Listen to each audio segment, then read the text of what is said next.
Good Saturday morning, everybody. We are broadcasting live from the Weekend Warrior Studios in beautiful Peoria, Arizona. I'm Ralph Romano. Alongside my partners in crime, we've got the legend, Philip Emerine.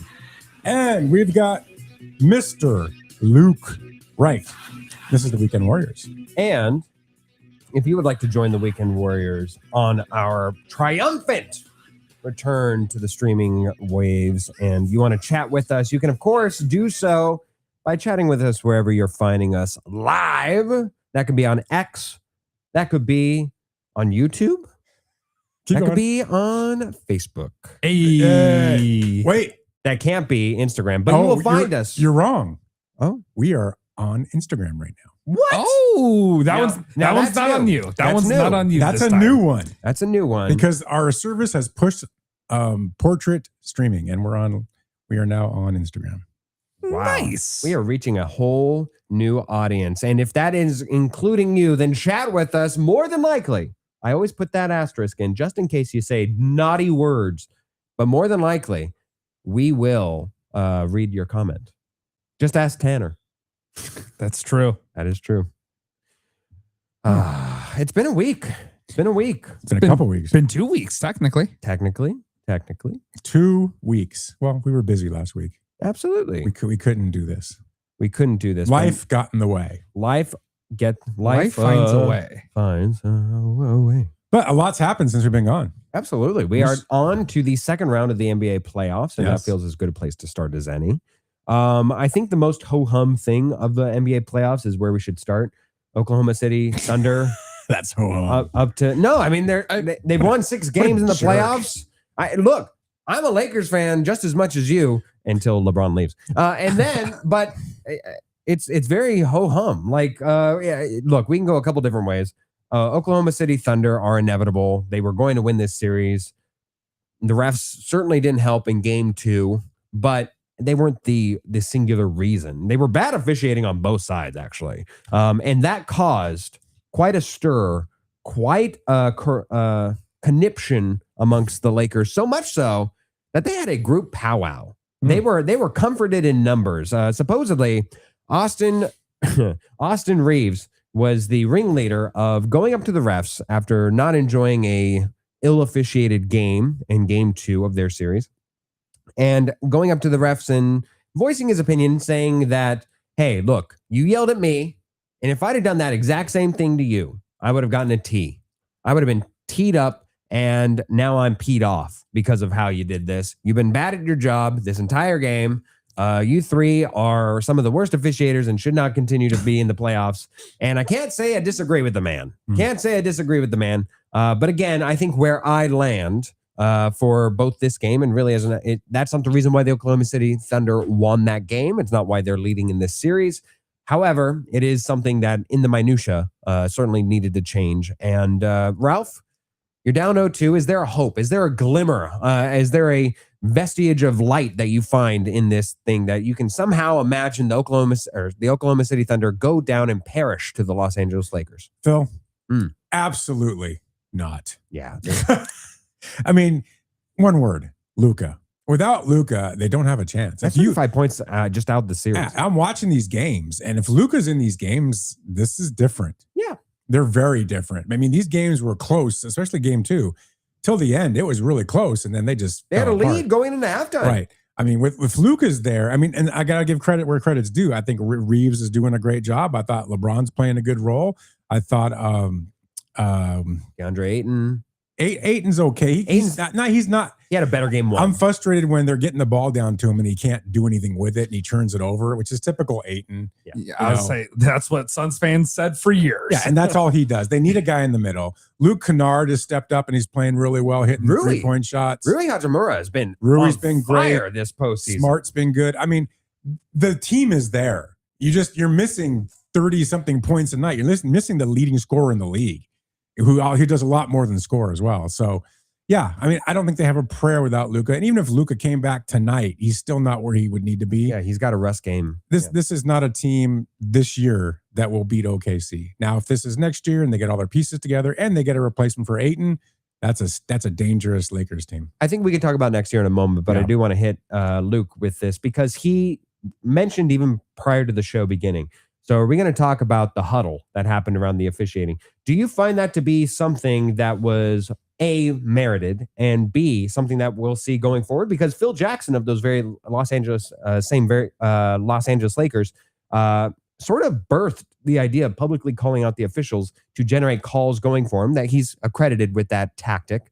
I wonder if this will be the next step of the NBA where the entire team comes to them and in safety and numbers to where you can't find all of us. You can't have it out for all of us if we are together as a team coming up to you and humbly requesting that you officiate better. Right. Yeah. One, I think it is merited. Like if you're going to have this job, you don't need to be perfect. No one's perfect. We had this conversation with the umpires. Like, no one can expect perfection here. But we are now at the point where the Thunder have played 6 games in the playoffs. 6. They swept the Suns, and now it's looking like it's going to be another sweep of the Lakers. Almost every single one of those games, the conversation has not been about how dominant they are. It's not been about how good they are. It's not been about how great Shea's playing. Shea had like one truly spectacular game last series that we talked about it.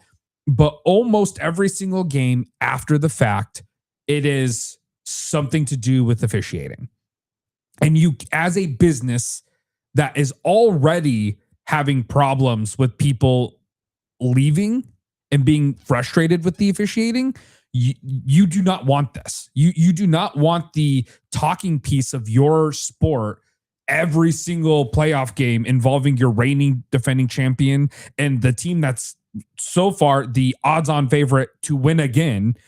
You don't want people talking about, yeah, they're good, but they get every single call and they're not being officiated fairly or evenly. Like, that's been the issue this entire postseason. It was the issue last postseason. It was the issue throughout the entire regular season. You get to a point of critical mass where you're going to start seeing these types of things more. Will it help?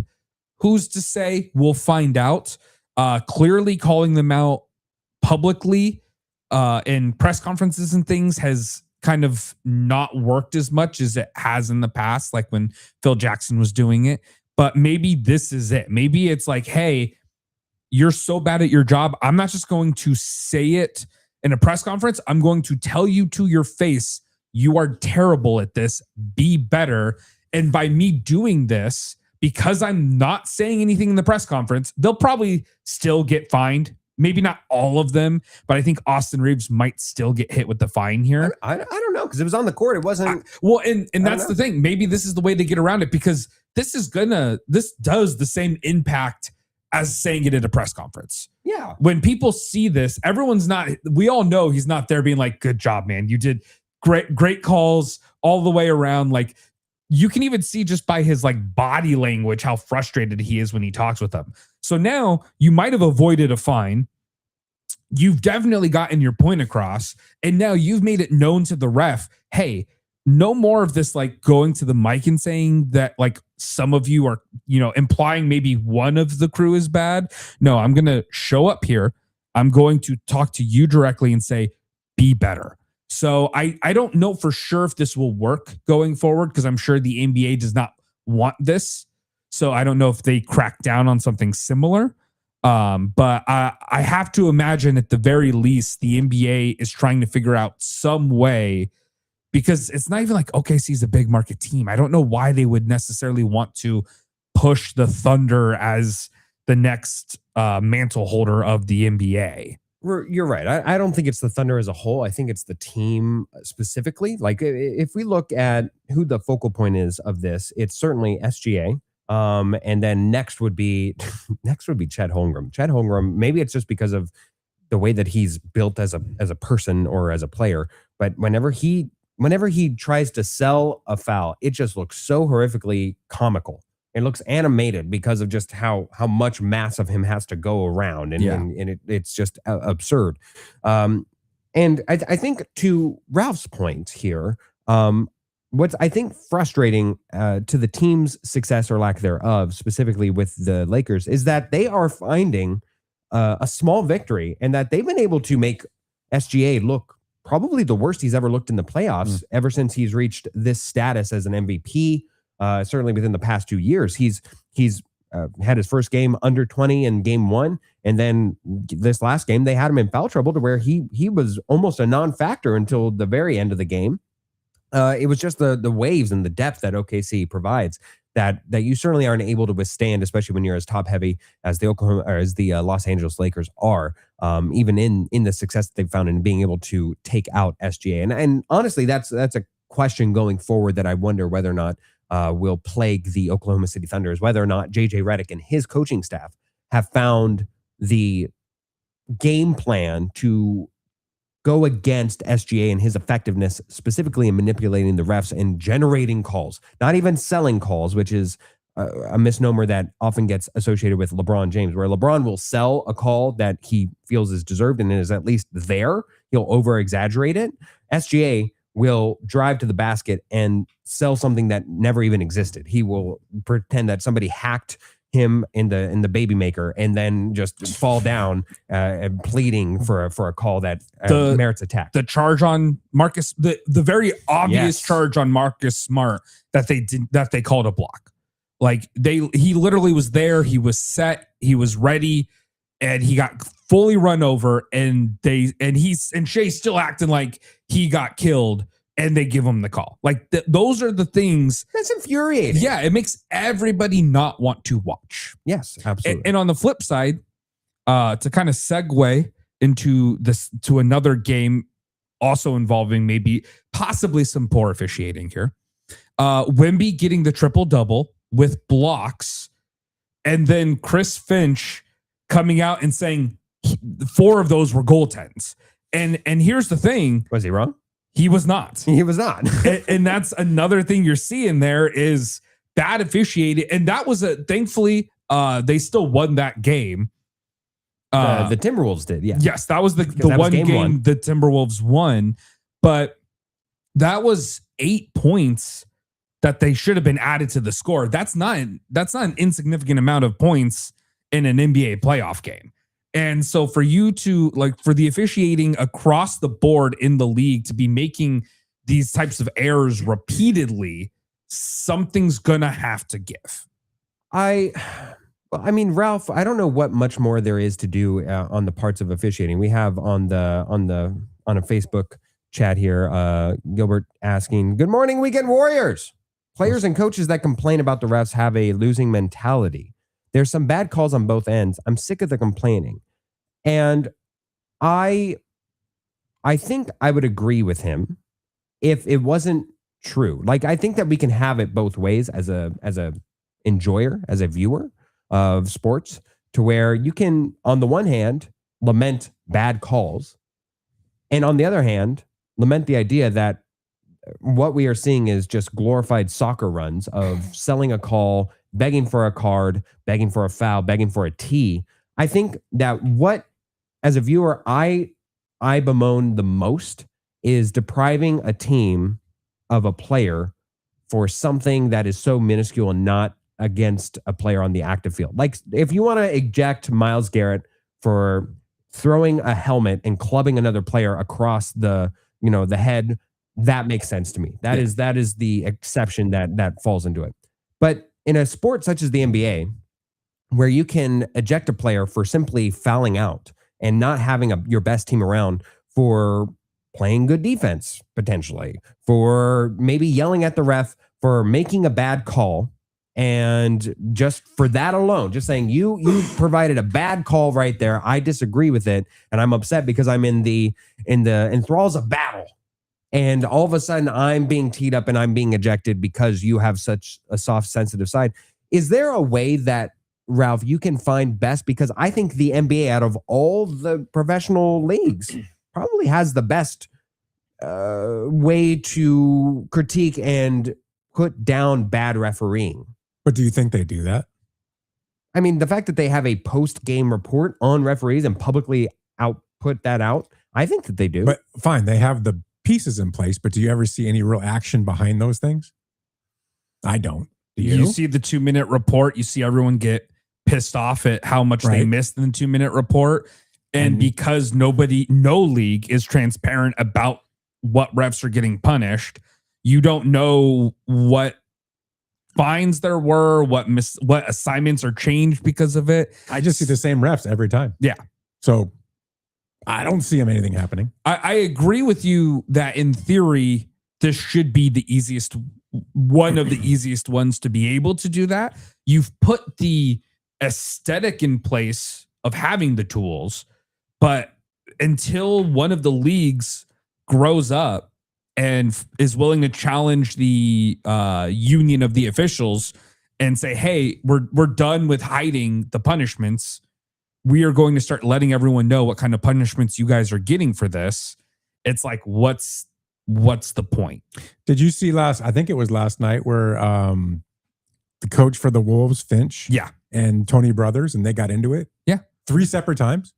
And that's Tony Brothers. Like Tony Brothers is amongst really the more professional. Yeah. I mean, that's ridiculous. And that's what's crazy is the fact that Tony Brothers, Scott Foster, they're still here and they're still doing this. Like it got like after the game, there were NBA players saying that's Tony Brothers being Tony Brothers. That shouldn't be a thing. That shouldn't be allowed. That's Angel Hernandez is being Angel Hernandez. Exactly. It's the same thing. And what happened with Angel Hernandez? He sued because he wasn't getting the assignments he thought he deserved. And he was so bad, the court said, yeah, buddy, you don't deserve this. Right. So I think that the courts are saying, like, if you have the proof, which we obviously do, it's literally on a video. It's all recorded. Yes. So like, if you have the proof, do something about it. Yeah.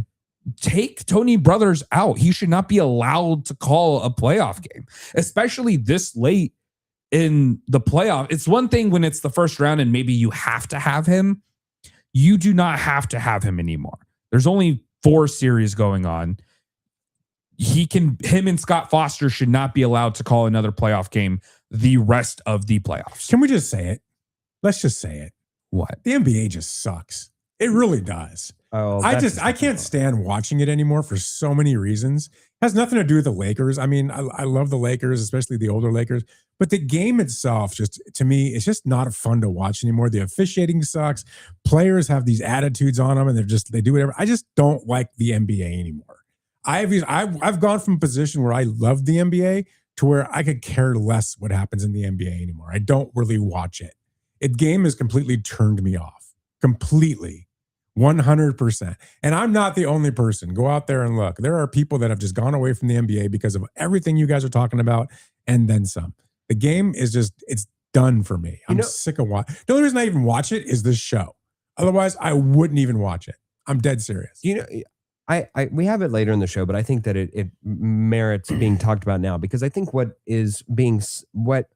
ails 2 things is the same problem. If we look at one thing that happened while we were gone was that there was an expansion to March Madness. That's another thing we'll talk about. Yeah. Ridiculous. I think we should talk about it here. It's basketball to basketball and it makes sense. No. You can, but I'll allow it. Oh, okay. You're welcome. The men's bracket and women's bracket are expanding. I believe the men's bracket is expanding to 76, while the women's is expanding to 72. So stupid. Sure. I thought they were the same amount. Can you fact check that for me, Yes, please? I can. But while that's happening, regardless, it's being expanded from the current bracket that is 68.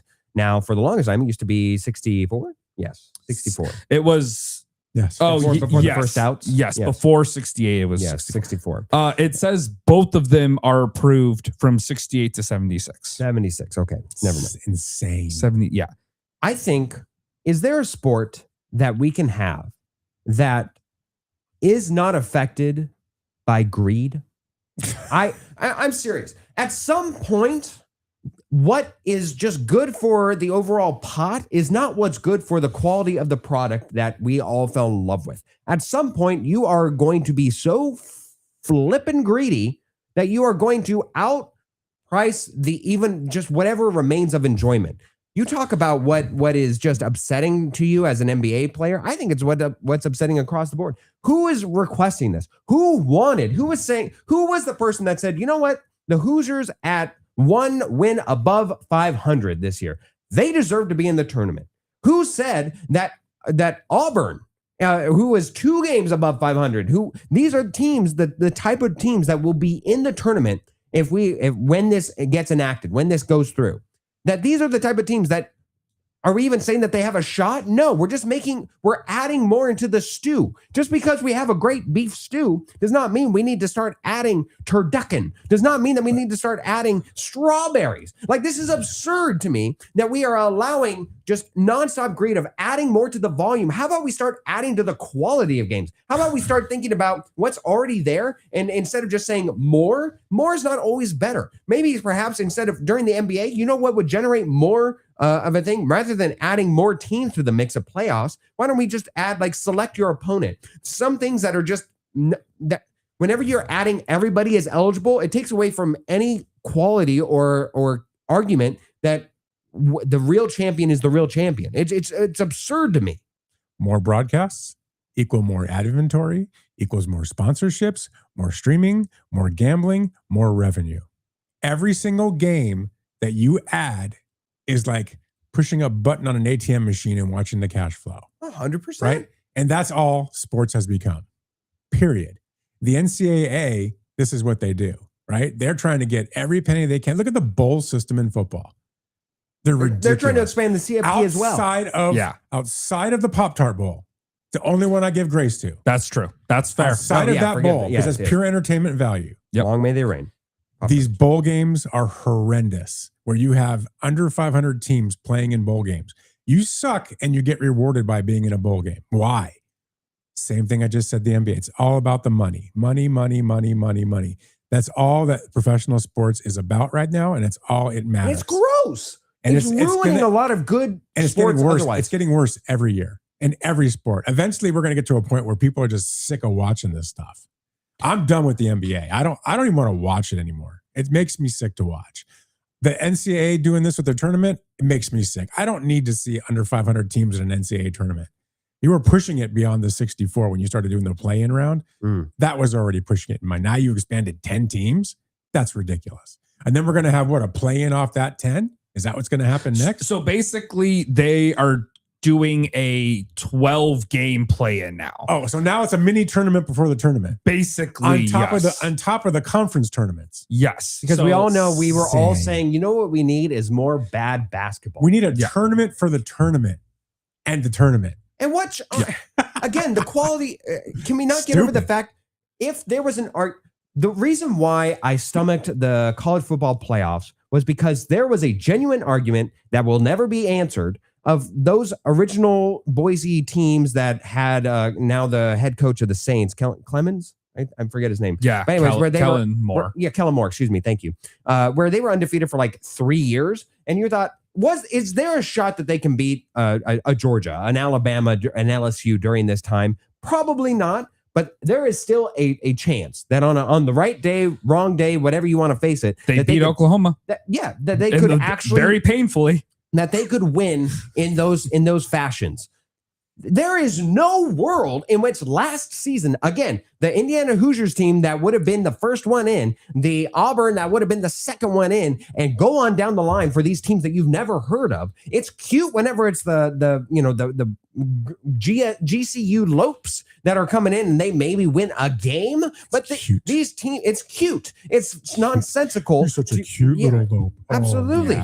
There's no chance in hell that they're winning and going all the way even to the Final Four, let alone winning the whole gosh darn thing. There's never been a chance. There's never been a shot of that happening. So what argument can you make other than money that anybody wanted this? And it's gross. It's disgusting. It's vile. We as sports fans, I don't know how we go against this because it's absurd. The only real competitive basketball you're having is this pre-tournament tournament that nobody wants, that nobody cares. And what is the draw of men's basketball as it currently is the tournament itself and the brackets they're into, which are losing power and interest year in and year out. Do you really think that anybody's going to be filling out a 76 team bracket that it's like, okay, who wins this first tournament? Okay, then once they win that first tournament, then now we'll have all the rest of the teams and so on and so forth. Forget it. To be clear, it's not really a tournament. It is just another round. Yeah, it's not like the play-in tournament where it's like fair. like this and that. Like it's just an opening round. It was like I think it was Longhorns. It's an opening round. It's just like it's literally just like the first 4, but instead of 4 games, it's going to be 12 games. At what point is it enough? I mean, I get it, right? You want to keep enough as what it was. You want to keep every fan base interested in their team because they're actually playing, which drives money. And I get all that, but at some point, this is stupid.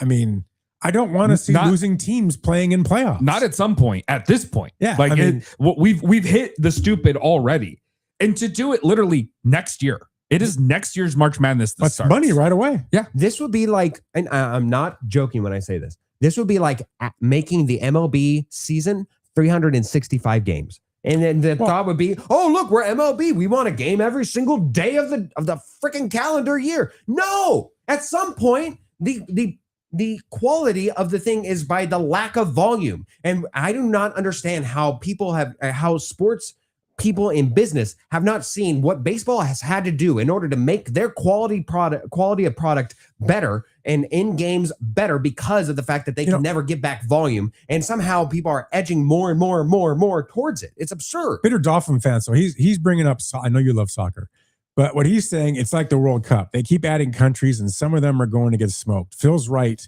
The quality is worse. So I agree with that statement that he's saying. They have added a lot of countries, but I understand. First, it's hard to compare because we're talking about a once every 4-year event. Sure. You get countries excited about it. I don't mind it as much. What I want to, the correlation I want to make is I want to go look at international soccer leagues, like the leagues we talk about, the Premier League, Bundesliga, Serie A, right? You win the league by having the best record, and you're the champion. So in Serie A this last week, Inter Milan finished, they locked it down. They have the best record in the league. No one can catch them. That's it. They're the champion. They got the trophy. They celebrated. There's no playoffs. There's nothing. They win. We move on. I kind of hate that. Some people kind of hate that. How they can compensate for that is during the season, they have the Champions League and they have the Italia Cup. They have all these other things that they do that create a playoff feel like the World Cup. But they're very strict on the leagues themselves. You're the best team in the league by being the best team in the league. And that makes you the best team in the league. There's no reason to play off after that. So I like that. So do they just stop playing games now? Yes, they're done. So they have 3 weeks left or 3 games left. I think there's 2 more weeks left. But the champion in Serie A has already been decided. No, but what I'm saying is so are they just not playing those games? Going forward, you mean? Yeah, because now they have nothing to play. Yeah, they're going to play 2 more games regardless. So they'll play they'll still play the games. Because they just don't. What they're mean still anything. playing for in the league itself is what 4 teams will qualify for Champions League. Then what other 2 teams qualify for? I think it's the Europa Cup. And then what 2 or 4 teams are going to get relegated down into Serie B. But if you've already locked up the champion, you're league, done. You're champion. You're done. You have nothing left to play for. Okay, see, I'm you not celebrate. I'm not a fan of that because it's like. Well, then just cancel the last 2 games. Yeah, you bring your young guys in, you let them play, and you just have a good time the last 2 weeks. No big deal. You got to get ready because now you have 2 months off, and then you're going to get back at it at the end of August. And all the teams have played each other within a league. Right? So many times. It's not like the Big Ten where there's so many teams that you literally cannot play every team in your conference. But now you're just playing for positioning of relegation or other tournaments that you can get into next year. It works. No one can take it away from Inter. You guys were the best team in Serie A this year. I don't care what a playoff would say. And maybe if you get beaten in the NFL or any league here, sometimes the best teams do not win championships, right? We see it all the time. That's why people argue, the best team didn't win the title. Sometimes that's a true statement. The best team didn't win the title. You want to talk about the same factor, though, between the two? I'll marry them for you. Greed is also taking care of soccer as well. You think that they're untouched. Look at FIFA right now. They have...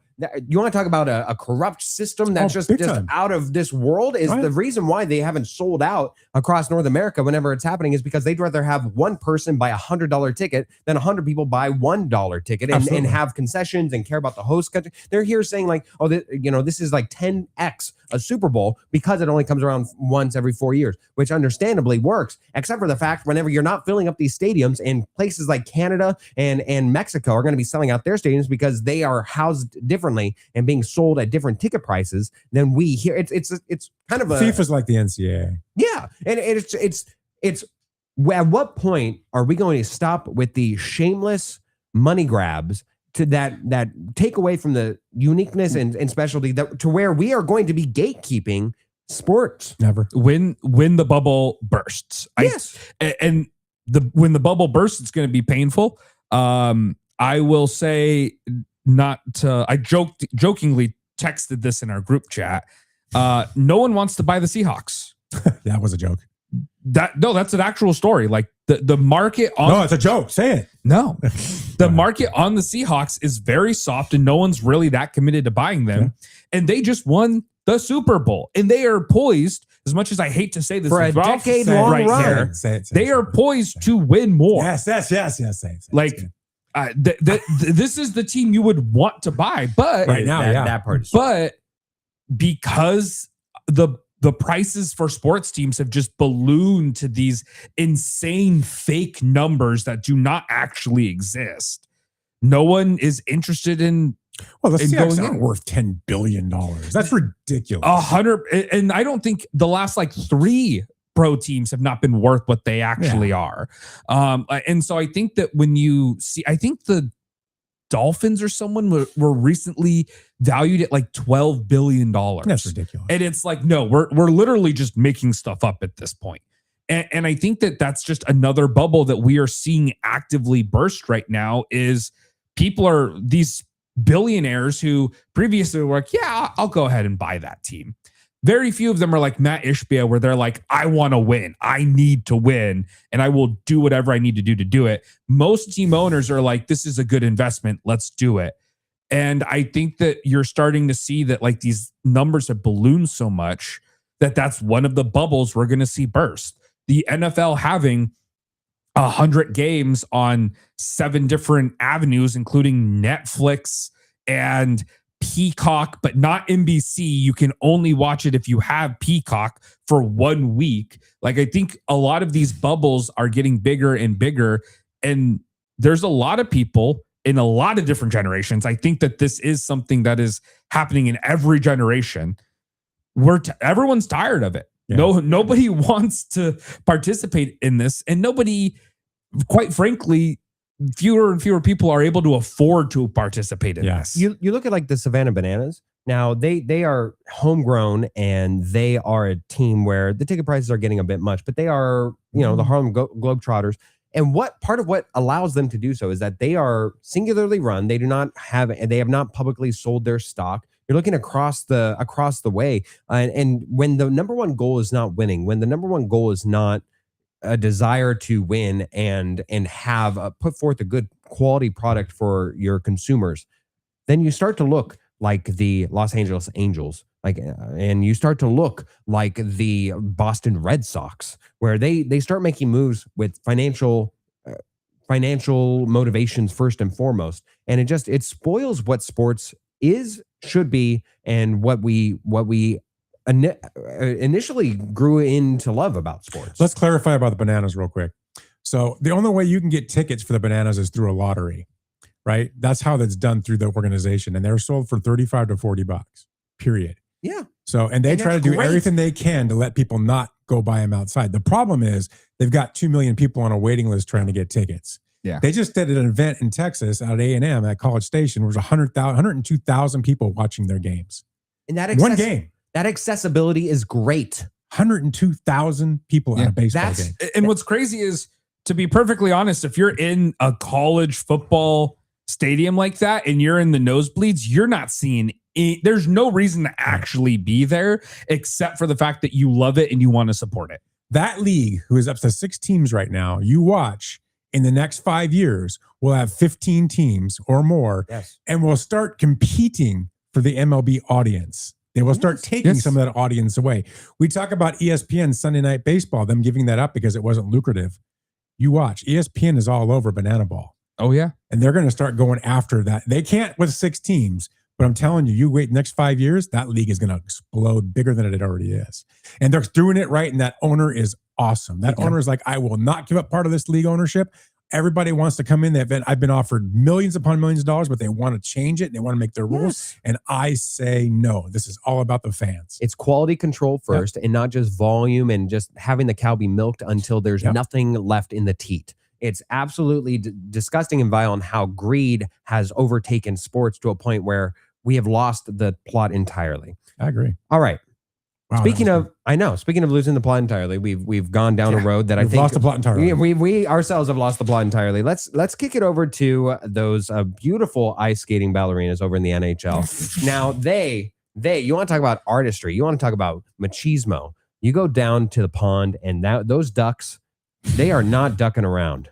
Wow. My goodness, they are taking it to those Knights. No, not only did they advance past the first round, where there was some consternation, there was some thought that they might not make it past, but Luke Wright's Ducks are just taking them into the deep parts of the pond and just scuttling them. Quack. Oh my Quack. God. Now, Quack. Ralph. Quack. Now, Ralph, Quack. your team, Quack. the LA Kings, Quack. they just got poo-pooed out. But how do you explain these Ducks where they are against the Knights? They got beat last night. They're down 2-1. They took one away from their home ice. I mean, 2-1. Right, but the 2-1 Knights took it right back. I mean, so I explain it as they got lucky and won a game. They got lucky. The Knights They have been a problem. got The Knights will lucky. close them out. It doesn't matter who wins this series anyway. I mean, I'm happy for the quacking. That's great. Quack. You can quack all you want. This is what I said to you in the beginning of the playoffs in the West. The Avs will run through the West, and that's exactly what they're doing. Right? The Quackers or the Knights don't have a prayer against the Avs. So the Avs are your OKC, in my opinion. That first game, though, against the Avalanche and the Wild, It was. I remember looking over and I thought, oh, wait, what baseball teams are the I didn't realize that we had is that college base? Oh, no. What was the final score? 9-6? Yeah. That's insane. It happens That's like very rarely, but it happens. That's an SEC, like down in the muck and the mire defensive game. That's an outrageously good baseball game. For hockey? 9-6 playoff hockey? Yeah. That's crazy. But the Duck game last night, I mean, it was 6-2. I mean, they got their feathers torn off a little bit last night. I don't know how you feel about that. They wanted to let the Knights think that they still had a chance. Is that what happened? They're going to go down 3-1, and then they're going to make the epic comeback. Oh, are they? Yeah. They're going to get Emilio to show up to a game. For those of you, Estevez? yes. For those of you unaware, Emilio Estevez was in the best hockey movie of all time, The Mighty Ducks. Okay, I argue that right now. Have you ever seen Youngblood? Huh? Have you ever seen the movie Youngblood? No. The original movie Youngblood with black and white. Rob Lowe. I don't need to. I've seen Mighty Ducks and Go Mighty Ducks watch D2. Youngblood. I'm telling you right now, it may change your mind. It won't. The Knights are just enjoyed some home cooking. Have you ever had bread in a pond? At first, it tastes good. Bread in a pond? But then the microplastics and the mitochondria start to generate within your stomach. And then that's when they take you down in game 7 away from the pond, and you're just puking your guts out. And then they just kick you right in the rear end with their bill. That's what happens. PSA, don't feed ducks Bread. rice. Yeah. Rice more so than bread. Right. It's not healthy for them. It's very. So if we go to a hockey game and the Ducks are on the ice, we should not throw bread at them. Do not throw bread at them. It's very bad. Even Canadian Ducks. No, don't What do if it it's to rye any bread? Because there's ducks. like seeds in that. I don't think that there's enough seeds for that to matter. Sourdough is but not good for their stomach. It is not. No. I think the fermentation process would help them. No, it doesn't help them. Okay. Give them There's some corn, Corn some rice, stuff they bird can't seed, process. frozen peas. Who's going to meet them on the other side of the bracket? So when you look at the other side, the Canes right now are looking like the Avs. My Right? gosh, And this happens. they haven't had a run like this since they won the whole Right. thing back in '96. It's starting to look like a Canes Avs clash at the title. But I know you like Buffalo because you know somebody from Buffalo. No, that wasn't me. That was Ben, right? Yeah, you know somebody from was Buffalo, so he likes Buffalo. They're 1-1 with the Canadians right now. So I think I still say Buffalo wins that series. But the bigger story here is the Canadians are Canada's last hope for a cup. Already? And so once again, I am here to tell you with 100% confidence, I've got to plant my flag. Uh-oh. Here we go. Here, is it an American flag? I think it is. Gonna plant it. We do the flag thing, we know what we're getting ourselves into. He is all about plant flagging. This will be another year where Canada is no Canada in the Stanley Cup Finals. we will not have a Canadian team winning the Stanley Cup again this year. Really, How bad is that? I don't often really like to going be- out on a limb Yeah. there. I just, another year, another Canadian list title. I'm happy about this. I will say it's not often I have my ugly American shirt on, but goddamn, I do like to drink some bacon grease and a la the '83 Dolphins, just sip a little flute of champagne every time that the Canadians don't win hockey. I do enjoy that. What do they need to? I mean, seriously, if this is your Canada, hold on, it's Canada. Oh God, Canada, this is your sport, right? This is your national sport. Why are you so bad at it? Team-wise. I don't get it. What does Canada need to do to get a team together that can actually win a Stanley Cup? It's been what, since the Canadians in the 91, I think? 92, whatever it was, against the Kings?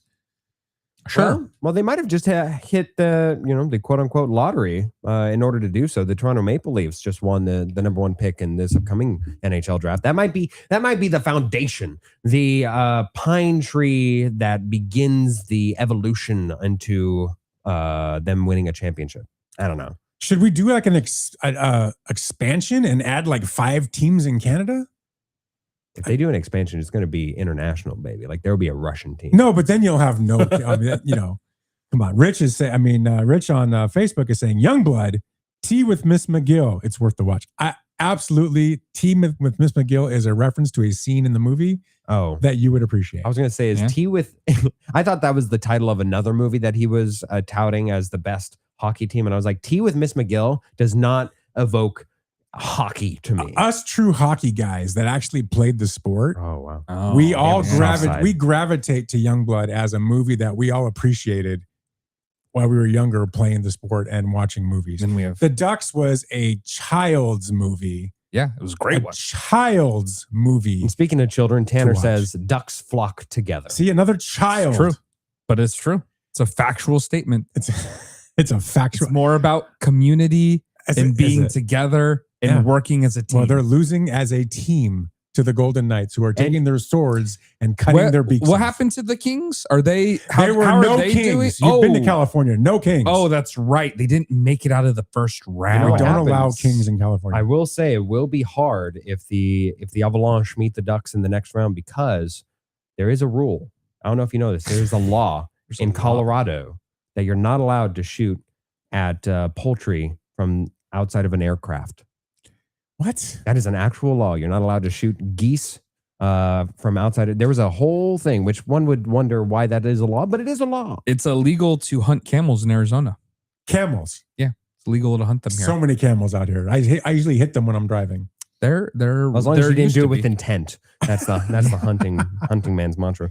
All right, so you're maybe not planting your flag on anything other than Canada not winning the Stanley Cups, but your thoughts on who will be meeting in the championship will be the Avalanche and the Canes. Well, my original prediction was the Avalanche and the Sabres.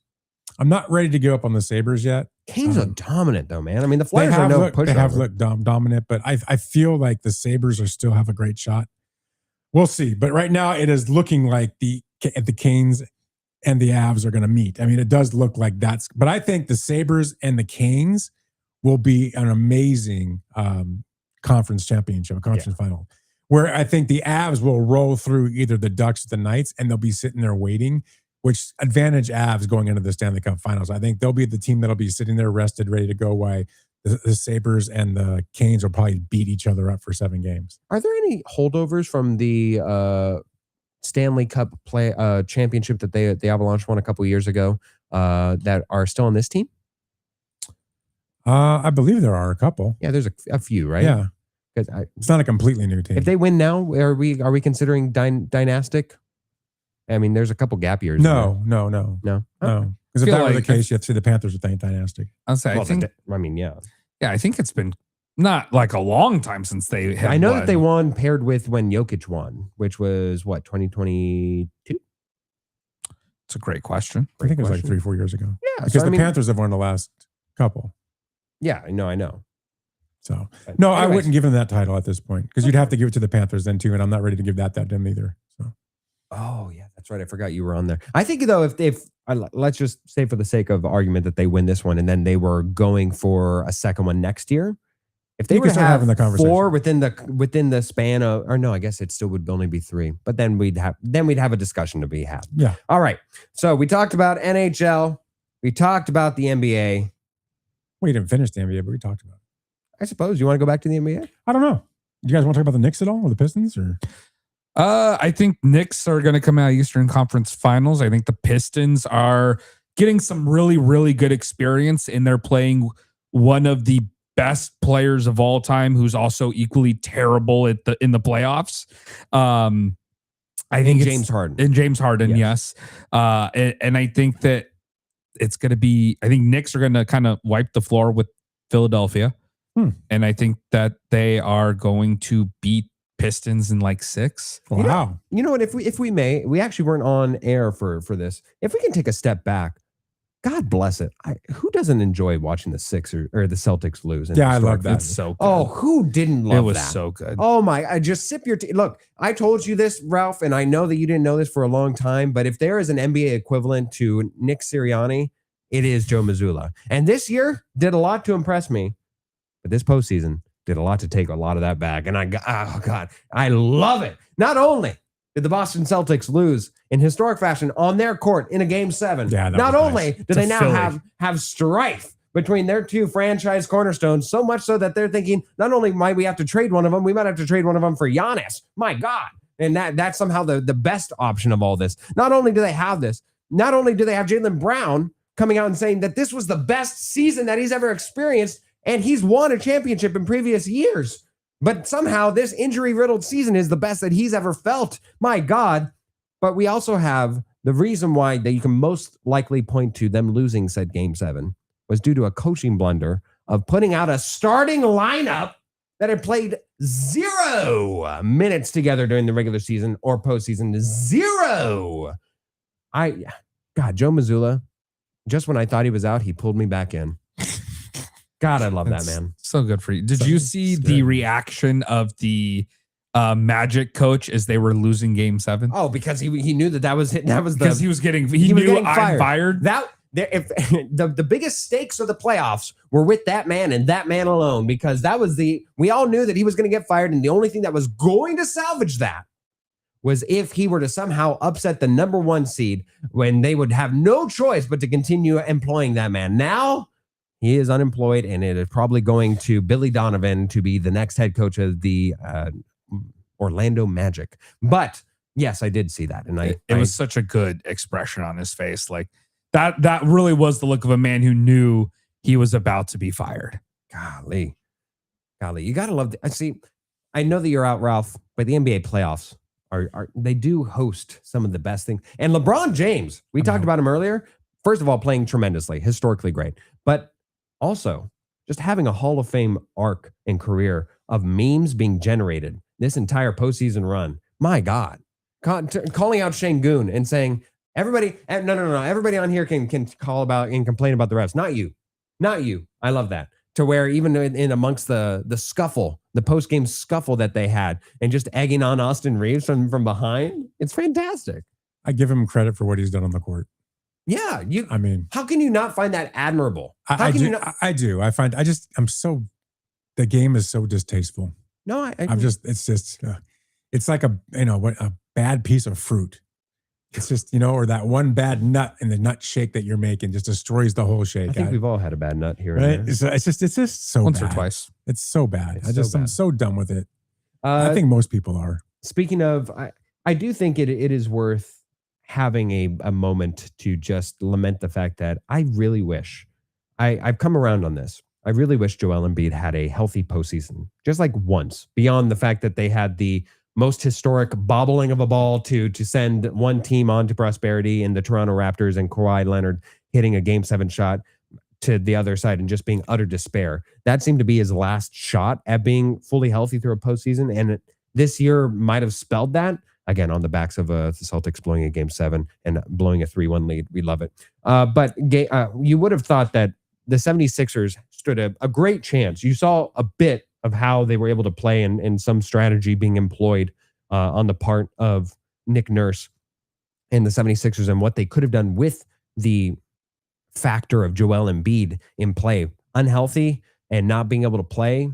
it's such a different team, such a different dynamic. And I it's sad for a player that I think will never be able to truly answer to anybody, let alone himself, what he could have been and what him at his peak in the playoffs could have looked like. It is, for me, one of the biggest what ifs in all of NBA history was always Greg Oden. I think he could have been so incredibly good if he had not just been so riddled with injuries. Yeah, I think Joel Embiid is it's a different biggest what if. It's closer to like Grant Hill, right? Where you got a taste of what it was. Yeah. But you knew the potential. You knew this guy is special. You saw it on display. But at the end of the day, when push comes to shove, he just cannot stay healthy. I mean, he had an appendectomy this year. Like, came back. Talk about freak injuries to take you out of a playoff run. Like, you had to go and get your appendix removed. Last year, he had to fight through Ball's palsy. Yeah. Like it's random. You mean Bell's palsy? Sorry. You say Ball's palsy? Okay, we're talking about. I don't know what that is. That you don't want to have that one. Nah. But it's truly been so painful to watch him try and like take the greatness that he clearly has. We're still on this one. I know, but can't even sit after you said that. But it does suck the fact that we went over the numbers a while ago. He just cannot stay healthy for a season, and it's going to affect his legacy. Like when you look back on it, you will never see a complete season. You'll never see. I don't think he's ever going to make it to the finals because never made it past the second round in his and especially because he keeps. I understand it because he's worth the money from a talent perspective. MVP. I mean, he got that off the back of a well-deserved MVP year. But at the end of the day, when you have to tie up so much money in him, and you know that you are going to miss probably a quarter to half the season, can't do it, and not have a full playoff run, it just hurts your team. Tyrese Maxey's doing his absolute best, but VJ Edgecombe. I mean, there's a lot of good pieces there. I mean, they're top heavy as ever, but you kind of, when Paul George is your third piece, even at his lower state right now, it's still great. It's a team that in theory is built perfectly for the playoffs. It just can sustain no blows because they have no depth. And you were looking at the result of that. The Knicks are up 3-0 and more than likely the series is over, making their way to their first NBA championship appearance in. No, I still got to beat the Pistons. You still got to beat the Pistons. Let's not discount the Pistons. I can discount them. You can, but you shouldn't. Look, the Pistons barely made it.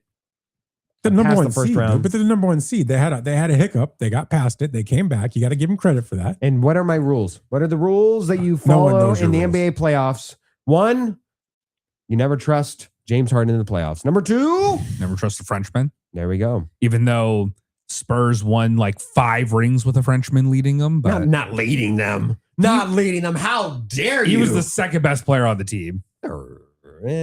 Second, maybe third. He was the second. Third. Either way. You think Manu was better?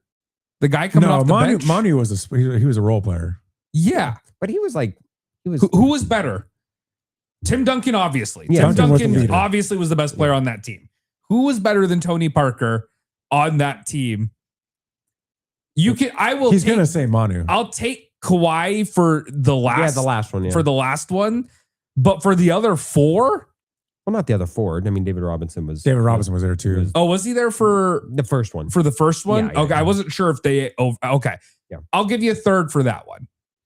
He's not better than David Robinson. I'll give you that. All right. So the New York Knicks are making their way to the Eastern Conference Finals. The Pistons are certainly going to, just based off of both James Harden and Evan Mobley finding themselves in interlocked in failure. There's no interlocking. Yeah. Well, no, we don't. What they do in the locker room is up to their babies. business. We don't do this. Absolutely. No kidding. So yes, that is the. Does anybody want to go out on a limb? And so you're still on the mindset that the Timberwolves are going to beat the Spurs? Well, look. First of all, Tanner says Tony all day. We forgot about Tony Parker. That's who we were talking about. Okay, he's a Frenchman. Yeah. All right. Yeah. The name is misleading that Tony Parker is the French name. Yeah, because he doesn't have a French name. Yeah. You think his name would be Jean Jougy or something like that. But no, it's Tony Parker. Yeah, Victor with a K. And then before we answer that question, Sports Girlie's on there saying LeBron is the GOAT. Been saying it all day. I've been saying it since day one, and he keeps proving it. He is not the GOAT. I'm sorry. He may be the GOAT of longevity, but he's not the greatest player of all time. He's not. No, I'm sorry. He's not the greatest player of all time. He's just not. I can think of a couple, 3 guys right off the bat that are better than him. 3 is insane. Okay, Michael Jordan, number 1. That's an argument. That's I don't know how it's an argument, but it's an argument. For sure. Wilt Chamberlain. No. Oh my gosh. No. Oh my gosh. Wilt is 9. I can go Wilt Chamberlain. I can go Jerry West. I can go. You cannot go Jerry West. Yeah, I can go down the list. I can go Kobe Bryant. I can go Kareem Abdul-Jabbar. I can keep going. Again, Magic you could have Johnson. gone Kareem Abdul was where I thought maybe. Again, Guys, I thought he was going to pull out Bill Russell, which is also still wrong. Yeah, I can pull out a lot of guys. Jordan would have eaten LeBron alive. I agree with that. No absolutely. Way. Jordan He's not eating him alive. He would have ate him for lunch. No. When Jordan LeBron would have looked down. When Jordan made an NBA final, what happened? What? 6-0 in the NBA finals. So the first number matters, and LeBron is under Jordan in that regard. The second number matters not. So somehow it matters that Jordan got creamed during when he came back to the Shaq Magic.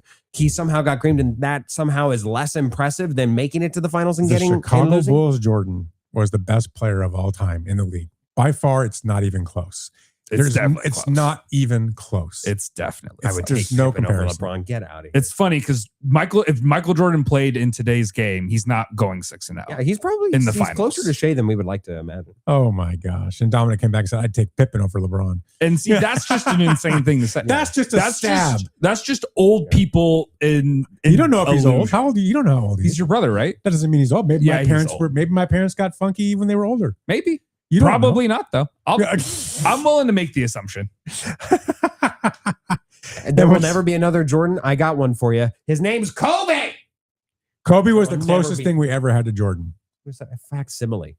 He was the closest darn thing to Michael Jordan. I agree. Those are probably the 2 greatest players of all time. No. Sorry, Ralph. I'm not old enough to know all these people. Says Sports Girl. Well, then you need to start reading because that's what books are for. I'm just saying. Books? You don't even know what books are. There are so many other ways to find old NBA players. And arguably, I would say the worst way to understand Jordan's greatness would be books. Look, he even says Jordan would score 60 plus a night. He's not scoring 60 plus. And not he scores 60 in his sleep. I remember a couple Wizards games. Did he score 60?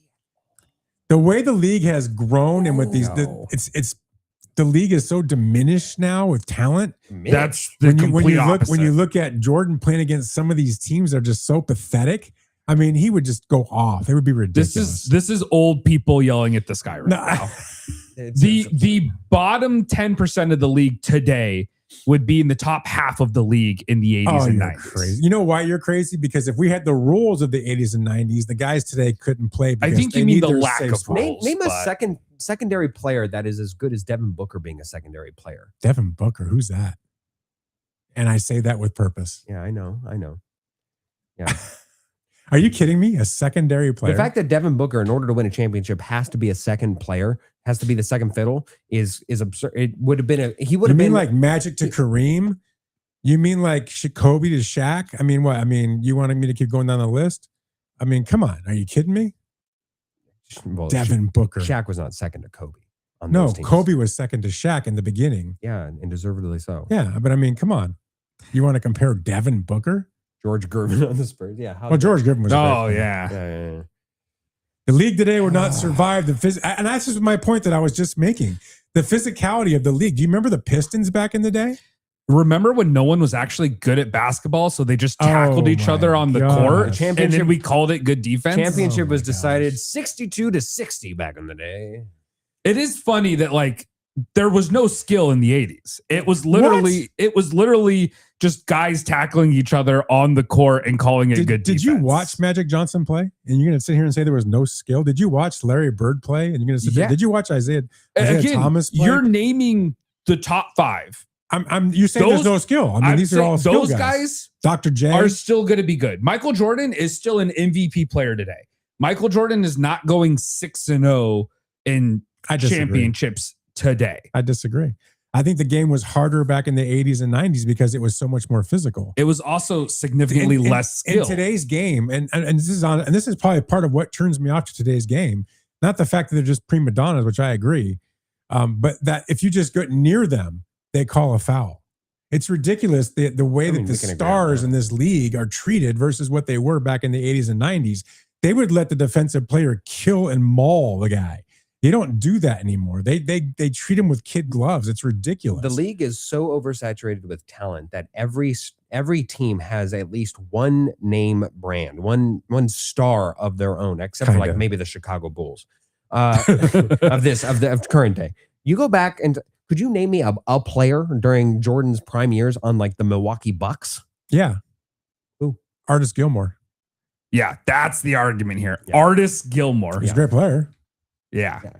Artis Gilmore. Ask me to name a player. Yeah. Artis Gilmore. Like you want to go Artis Gilmore. That's like me saying Buddy Hield 20 years from now. Do you know what Vucevic would be back in the day? Like we look at now, and you even look at like the Sabonises. Like they pretty much have mirrored games, but DeMonte Sabonis now, like put him back in the 80s, crazy. By the way, he never played for the Bucks. We asked you to name a Buck. And Artis Gilmore? Yeah. He played for the Celtics. He played for the Spurs. He played for the Spurs, Boston, Chicago, and he played for an ABA team. And was that Milwaukee in the ABA? No, it was Kentucky. Kentucky? The Kentucky Colonels. That's a great name. That is a basketball team. You know what? That's pretty good. That is a great name. I don't know if legally they could get away with that now. I do like that. That is a great name. I don't disagree with how great the name is. Why don't you catch up on the text? There's a million of them. Absolutely. Yeah, there are. Okay, so where we left off, oh my goodness. All right, so we had some craziness. It's one old guy just fucking going. Wow. All right. Your brother is just going off here saying, don't forget George Gervin of the Spurs. We already got that. The league. Who also didn't play for the Spurs, by the way. Yeah. The league today would not survive the physicality that existed in the Michael Jordan, Magic Johnson, the Larry Bird days. He also says players today are nothing but a bunch of flopping prima donnas. He's right. I on that I can agree. I don't disagree with that. I don't agree. They are nothing. I believe he's talking about Luke, and this is just so disrespectful that this guy is proving youth is wasted on the young. Yeah, I agree with that 100%. Luke being the young guy. I have it in stereo. LeBron would be done forever after one game against the Bad Boys of Detroit. That's true. And Kareem played for the Bucks, not during the Jordan era. That's what I said. During the Jordan era, can you name a player off of like the Bucks? And to clarify, George Gervin did play for the Spurs. Obviously, he didn't play for them in the time period that we were discussing. Right. Yes. All right. Also, we're talking about Tanner says, as JJ Redick said, very astutely, they were playing against plumbers and firemen. In some cases, literally with Will. Yes. Oh my gosh. And Sports Girly, our sexiest commentator, says they still let defensive players kill them all as long as it's not SGA or the Spurs. No, they really don't. Go watch video. They do not compare to what it was like in the 80s. Oh yeah, not to that. But again, it was not skill back then. It was, I'm just going to beat you up. And that was just how the game was played back then. Like you have to agree the game has gotten soft. Yes. It's a very soft game. It has lessened the physicality of the sport in favor of skill. And I think that's for the better. It highlights the skill. And I think all sports are trending towards that. Absolutely. No sport is as physical as it was 50 years ago. And I think in some ways that's good. And in some ways it's bad. There's pros and cons to all of it. But as a whole, in terms of actual skill, we are in an era of sports where the most skill consolidated at once is today, by far. We've taken the word men out of sports. I think that's a weird thing to say. You're right, because it used to be there's a WNBA thing. and there's not a men's NBA. Well, there's true. Wait, but there are men in the WNBA. Anyway, we have taken men out of sports. True men, hardcore men that will play with a broken leg in a playoff championship game, that'll kill each other on the NBA court. I mean, Jack Youngblood put an air cast on in the NFC championship game with a broken leg and played and was effective. Those were men. Ronnie Lott would be like, just cut my finger off. I want to keep playing. Men were men back then. We don't have that anymore. We got a bunch of prima donnas. That's just a fact. I'm trying to confirm this. Yeah. Danny Amendola famously played through a severe groin injury during the 2013 NFL injury. Oh, one of his nuts hurt? No, he teared his groin from the bone. That's a Phillip bummer. Rivers, I believe, played on a torn ACL in the ACL. playoffs. That's a man right there. I agree with that. You got to go a little more modern. Who play? I think trying to think. What are some recent big injuries that have plagued players? I don't know because I don't think they're allowed to Jared play. Vanderbilt. I mean, he didn't play through it, but you saw bones sticking out of that pinky. That is crazy. I'm not saying people don't get hurt. I'm saying people don't play hurt like they used to. That's a fact. That's just a fact, guys. You go. Well, yeah, because it's dumb to play hurt. No, there was passion back because they Baker were Mayfield making played the an kind entire of season on like a torn rotator. you didn't That's have. true. And here's the reason behind it. And Dominic says Jordan defines skill. You'll never see anything like it again. He did. We define literally skill. saw it 10 years later. What I would say, the reasoning behind what we were just talking about is you didn't have millionaires on the court or on the field back then. These guys weren't 10 million. You know, the money they make today is ridiculous. Well, it's the boxer You have guys conundrum. that make that what they make in a year. These guys didn't make in their whole careers. It's the boxer conundrum, right? It's part of what happened to Conor McGregor, where it's harder to get up to be punched in the face when you're sleeping on silk sheets. Exactly. there's a hunger And now with associated what you're doing in the NCAA alone, just to think about what the NIL is doing to this. It's making it even worse. Now these kids are millionaires before they even become pros, right? So we're going to see it decline even more as far as because it's about the money. I'm walking into a pro league rich. If you're a good player, if you're a great player, you're walking into a professional sports league right now as a millionaire, multimillionaire. Yeah. That takes some. We've had this conversation before. That takes something Well, away. you and me have. That's right. He wasn't here, right? Philip was Was I late? no, you were ditching. Yeah, It was the week you were But gone. it takes something away from those guys. It just does. They don't have that same edge. They don't have that same drive and desire as the guys that came in there that they weren't millionaires, but they were aspired to be, and they wanted to work their butts off to try to make the money in the league to be successful. We don't have that anymore. That's going away, and the NIL is making it worse every year because it's getting worse every year. You'll see. Professional sports are in a decline because of what we've done financially. That's a fact. Tanner is on the chat line, but is it the players choosing not to play hurt or the teams? Talked about that a few weeks ago with the NBA tanking and doctors saying that players. Yeah, that's a fair point. I think that's a combination because these teams are valued at so much. We just talked about that. 12 billion. It's not just the teams that are branded. It's as far as like just a brand entity unto themselves. It's the players. The players are now being commodified unto themselves, especially whenever you see like each player that comes into the league just gets their own logo. I don't know if you saw the AJ DeBonsa logo that just recently came out. I have not. Oh my God. Ralph, can we pull that up? Is that possible if I send that to you? Yeah. All right. I will send it to you. I will find it and we'll have I'll find it. Who is it? AJ DeBonsa, the projected number one overall pick from BYU in the upcoming NBA draft. Came out, Nike paired with him a new logo. And what they are saying is that this logo that Ralph is pulling up for us now is made up of his initials, AJ DeBonsa. They're saying that logo and the idea behind it in what is a bunch of points pointing towards an inner circle is that it is his initials being assembled into a way that they look like diamonds and that it's a bunch of pressure being centered towards the middle. We are getting so far out that even Tiger Woods, back when he was branding and everything else, it was just a TW. We knew how that was going. It all makes sense. TB12 is its own thing. We are now running out of logos because so many people are making their own logos. They are getting their own brand. They are becoming conglomerates unto themselves that we are no longer able to make brands and trademark pieces that are just clever ways to put their name on things and copyright them. Your brother Dom says, we need to go for a beer the next time I am in Phoenix. I really need to educate you young folk. Hey, if you're buying the beers, there's a logo. There we go. Yeah, look at this logo. Somehow the whole, you look at the thing that's supposed to spell out AJ.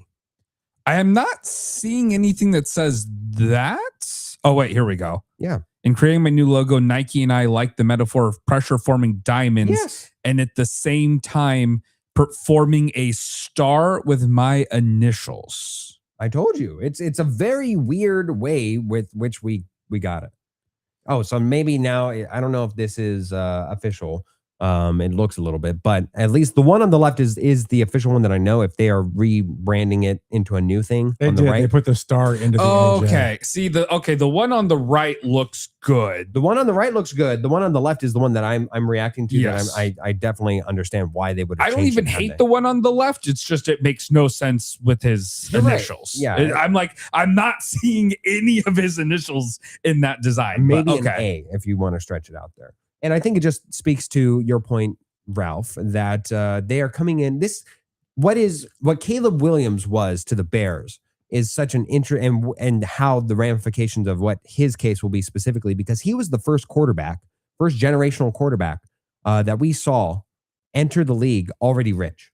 Caleb Williams, yeah, specifically. Is he the first? He was the first one to legally enter the league rich that didn't have to hide it. Well, I'm sure that there were some just rich kids in general, but sure. I mean, what Johnny Manziel was supposed to be. I mean, he's later come out and said that was a big facade, that his parents don't own any oil. But yeah, you look at Cam Newton. I mean, there's that whole historically muck and mired thing about his dad accepting a church and what have you. So there's different ways in which they entered.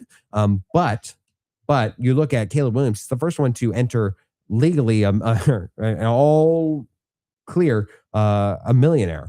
And so now we'll see how that ripple effect happens, to where I think it's going to make the drafting process much more difficult. And by the way, Dominic's buying. Oh, hey, I'll, in exchange of beers, I'll be cheap and I'll go for a burger. But absolutely. Yeah, you don't really drink much. No, I don't. He likes his tea. I do love. Oh, you had some for the draft party. You had some tea and lemonade. McAllister's sweet tea, regular tea, yeah. Right. We are not sponsored. We would love to be sponsored by you, McAllister's. You bring us a breakfast Arnold Palmer every morning, I will sing your praises, my guy. All right, let's move forward. I think we've beaten this up just a little bit. You guys want to go to the NFL? Don't we have some international? Reginald is sick. Okay. So he did not polish his boots. But yes, let's go to the NFL. Absolutely. Unless you don't need a break, do you? I mean, we're good, right? I'm good. Yeah, we're good. Okay. We're good. All right. So I guess we can start here. I think that there are only a few teams in the NFL right now that have had an offseason that has elevated them from perhaps not contending whatsoever in the playoffs to championship level eligibility. One of those is the Cowboys. I think with what they did during the draft. I can disagree with that. And the other one, I think, is the one that we're about to talk about, the Minnesota Vikings. What? What? Do I think it's likely? With Mini-Me as quarterback?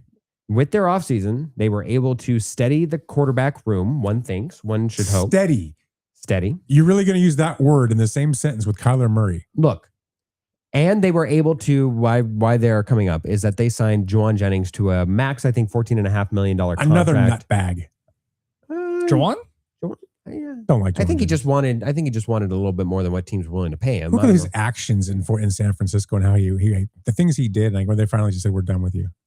I mean, I think you're thinking of Brandon. Are you thinking of Brandon Ayuk? I'm sorry, I am. Okay. I was like, yeah, no. I was wrong. Next. No, you're totally fine. Juwan Jennings, who I think was you're right. all last year the best receiver that they had out there. He was. Really saved my fantasy week a couple times over the past 2 years. Absolutely, yes. He, man, that is internal consternation. Let me tell you. But Juwan Jennings, I think, just further solidifies, and especially the fact that as of now they still have their third wide receiver who over there, who I also like, who I can't remember off the top of my head. Addison, yes, Jordan Addison. Thank you.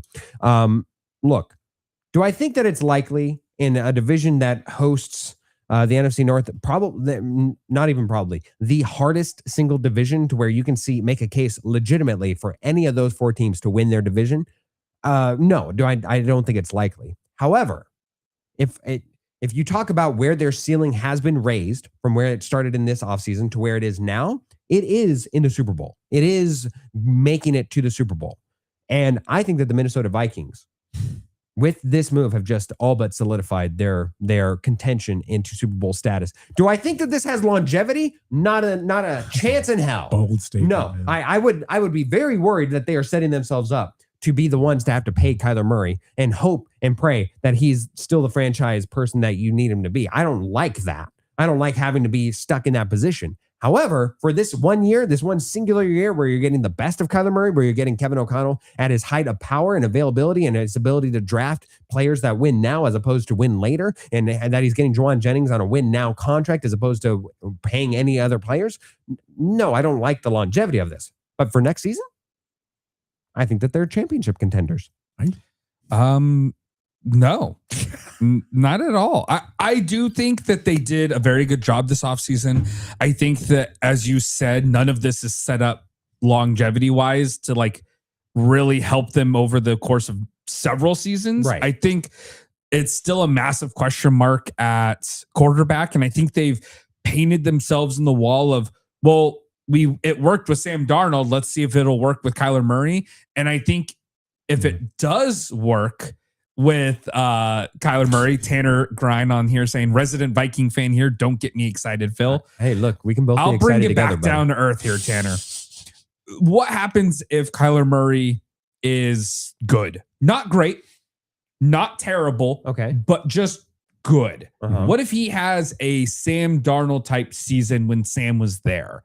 Some really, really good performances and some really, really bad performances, and probably one of the bigger reasons why they lost in the playoffs. Tanner's on it. Tanner loves it. For 30 years, I've only heard the Vikings are one piece away. But here's the thing. Normally that piece was a kicker. Yeah, they were three. That's funny. Wow, that's funny. awful. That's awful. They weren't one piece away. They were 3 pieces away, and they've addressed those. Defensive tackle in the draft, Kyler Murray as a quarterback, and Juwan Jennings, a wide receiver. But I don't think it's enough for them to be a contender this year. And I think that they have backed themselves into the same position they were in at the start of last year, where it's like, if Kyler has a good season, do we pay him too much money and just say bye to JJ because no one's going to want him? Or do we try and get another quarterback and hope that we don't have a repeat of JJ? To address what you specifically said as far as what last year, I would argue that they didn't have good quarterback play. They had bad quarterback play. They had awful quarterback play. Agreed. Outside of Carson Wentz. Carson Wentz gave them the highest ceiling. Sorry, I meant this time last year before we knew it was going to be bad quarterback play. Okay. Yeah. And so I'm saying if you get Kyler Murray, I think the floor is bad. Or is good. Yes. I think the floor is good. So to you, Ralph, somehow you're the floor. I think the floor. I agree with you there. The floor I is think good. they can make it to the playoffs with what they Ralph, have done. They were awful last year. I think that we can all agree on that. Mhm. And they were awful, and their floor was 9-8. How can you not say that they are not in the Super Bowl bubble? Because they have Kyler Murray at quarterback. That's Have you watched this plain guy and simple. play? That's plain and simple where you're Have gonna you land. watched him play? I've seen him play. He was horrendous. When he was good, he was tremendous. He's great for the first 5 weeks of the season. And then he doesn't know how to throw a ball. He does this every year. And then Call of Duty comes out. Right. And I mean, Call of it's Duty been, comes you know, it's, I'm pulling for him to be successful. Are you? I want to feel that the reason he wasn't successful was because he played for the Arizona Cardinal organization. That's Very what good I want to feel, right? Because that organization is so bad. Hard to overcome that. Right. But he's such a horrible leader. He's so He doesn't terrible. need to be. He's so terrible on the sideline. He doesn't get his guys rallied around him. He doesn't, you say they just need him to be Sam Darnold in a sense. Sam Darnold's an actual leader who actually gets guys around him to want to play for him and support him, not just his offense, but his defense. That's not who Kyler Murray is. Kyler Murray's the guy that sits in the corner and pouts when he throws interceptions, doesn't rally around his guys, doesn't get them going. He's just not the guy I want under center on my team. And no, they are not a contender with that guy at quarterback. It never will be with that guy at quarterback. Not to mention the other issues that they have, in my opinion, but no, I disagree 100%. And 30 years will become 31. Sorry, Tanner. No, that's fine. I think I'll say it on his behalf. That's fine. I think that you have a point for the long term. I think this is the first time that there's a reality check associated with Kyler Murray, who knew nothing but winning entering the league, who had to come to some hard terms and realizations going to such a horrible organization and franchise such as the Arizona Cardinals, much to your point. And I think that where he is meeting the Minnesota Vikings here is that he is not just being privileged to go to the Minnesota Vikings. he is at their mercy because he is making so minimal that I don't think he can afford both now or going into the future being the reason why they lose. Like if he's injured, that's one thing. And we always have that as a asterisk towards any of these things. But outside of injury, he can't be the reason why there's a toxic locker room, because even if he is, they can just cut him. Even if he is the reason why there's a bad vibe around the locker, this isn't even last year's Aaron Rodgers, where Aaron Rodgers was supposed to be on his best behavior because he was in a stopgap year. But Aaron Rodgers, even to that point, made more than the minimum. Kyler Murray's making the minimum. He costs nothing for the Vikings. For the Vikings, he's still making his money, though. Kyler Murray's gotten paid. But does he want more? Yes, he does. Well, but he got paid by a stupid organization that should have never paid him that money. He didn't deserve that money. He doesn't have to be the leader on that team, is my point. Understood. Kevin O'Connell is the leader and head of that team. He will have his moments on the field, right? Yes. He does have the ability to have some moments, but he will have more bad moments than good moments. That's the problem with Kyler. He will pass to people that aren't there. He will give it to the other team left. And this is what he does. He's just so bad. I just don't know that Justin Jefferson will allow him to not be like, even if he throws it to a empty space, Justin Jefferson might just slide and accidentally. Not even Justin Jefferson can save how bad that guy throws balls. And the bottom line is, and we joke about it all the time, he can't see downfield. He just can't. He shows it. As soon as you put Brissett in that lineup, at least he was hitting guys downfield that Kyler never could hit. Why is that? Because he can't see them. And that's a real issue. He's too small. You go to the games. I've been to the games. The guy looks like a kid on the field going to run to get a tee. He doesn't look like the guy playing quarterback. He looks like a child. He's tiny. It hurts his game. I hate to say it, but that's just reality. And I like short people. You know me. I watch my 7 Little Johnsons and all that stuff. I'm all about short people. But this guy is too small to play that position in this league where the lines have gotten so big and it's hard to see downfield. Just my thoughts. All right. So we've had a lot of discussion this offseason, specifically concerning Kenneth Walker III and his trip over to the chiefdom. Screw him. and the former Super Bowl MVP getting a record-setting deal. We finally, this late into the offseason, have found a running back who is going to go over the top of Kenneth Walker and what he signed. Not over what Jeremiah Love is guaranteed, but at least what over Kenneth Walker III is making. And that's in New York. The Jets are re-signing Breece Hall and going over the franchise tag that he would have had to agree to. They're signing him to a 3-year, $43.5 million contract that can be up to $45.75 million. Look, this is a player that could have been acquired by the trade deadline this past season. Yeah. Had the Chiefs felt so comfortable, I believe the rumor was a 3rd round pick. They were willing to go up to a 4th, but it was a 3rd that would have netted them Breece Hall for their the rest of their season. I find it odd that the Jets are doing this and giving a running back a second contract to mass money. Ralph, is there a reason why you would have signed Breece Hall to a second contract? Like, is he a player that merits this? Is he that good? And I love Breece Hall. I think he's an elite back in the league. No doubt about it. Running back position is not worth this kind of money in this league anymore. It's just not. It's an overvalued, overpaid contract. It's not what you pay a running back anymore. The guys that do this, it's a mistake. I guess the reason they can get away with it right now is they're basically a very young team with a lot of young guys that they're not paying the big contracts to. So they actually can't afford to make this move based on that alone. It's not sustainable long-term, obviously.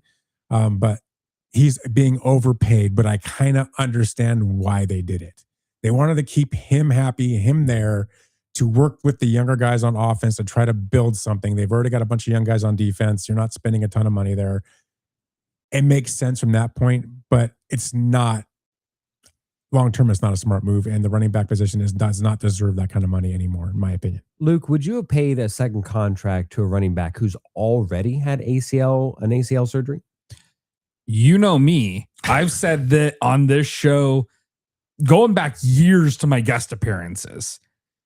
Running back is not a valuable position in the league today. Yeah. It's not. So here's a little fun facts for you here. Breece Hall, His first year, he only played 7 games. He had the ACL tear. Second year, played 17 games. He had just under 1,600 yards and he had 9 touchdowns. Great. That's a great year. It's a great year. I take that. He had almost 1,000 rushing. He had almost 600 receiving, 5 touchdowns on the ground, 4 in the air. That's a good year. We take those. Yeah. The year after that, he only plays 16 games. His yards dip in both rushing and receiving. He goes from 9 touchdowns down to 8 touchdowns. He loses a total of about 200 yards total scrimmage yards. So that's not a great look to go. A bad team though, man. It is, and they had a quarterback issue. They weren't good in 2023 either. Yeah, but I mean, didn't they have a big time quarterback issue? Aaron that Rodgers. Year? That was the Aaron Rodgers. Year. That was the year that got he injured. didn't play. Yeah, he got injured year day 1. That was the year he did play. That was his 1 year where he played. 2 years ago would be the year that he played. Yes. I don't know when so it was the year. Yes, it was the year he played. And then last year he did have an uptick. He had his best rushing season. He broke 1,000 yards. Had his worst receiving year, and he had his worst touchdown year. But he was in a committee as far as he was. Yeah. Well, and I think though that kind of validates the point even more. It does. You have a guy who has total production wise been kind of going down. You're using him less and less in the receiving game. You're building up a committee around him, which is the proper way to have a running back room these days. And despite all of this, you now just gave him the 4th most guaranteed money of all running backs.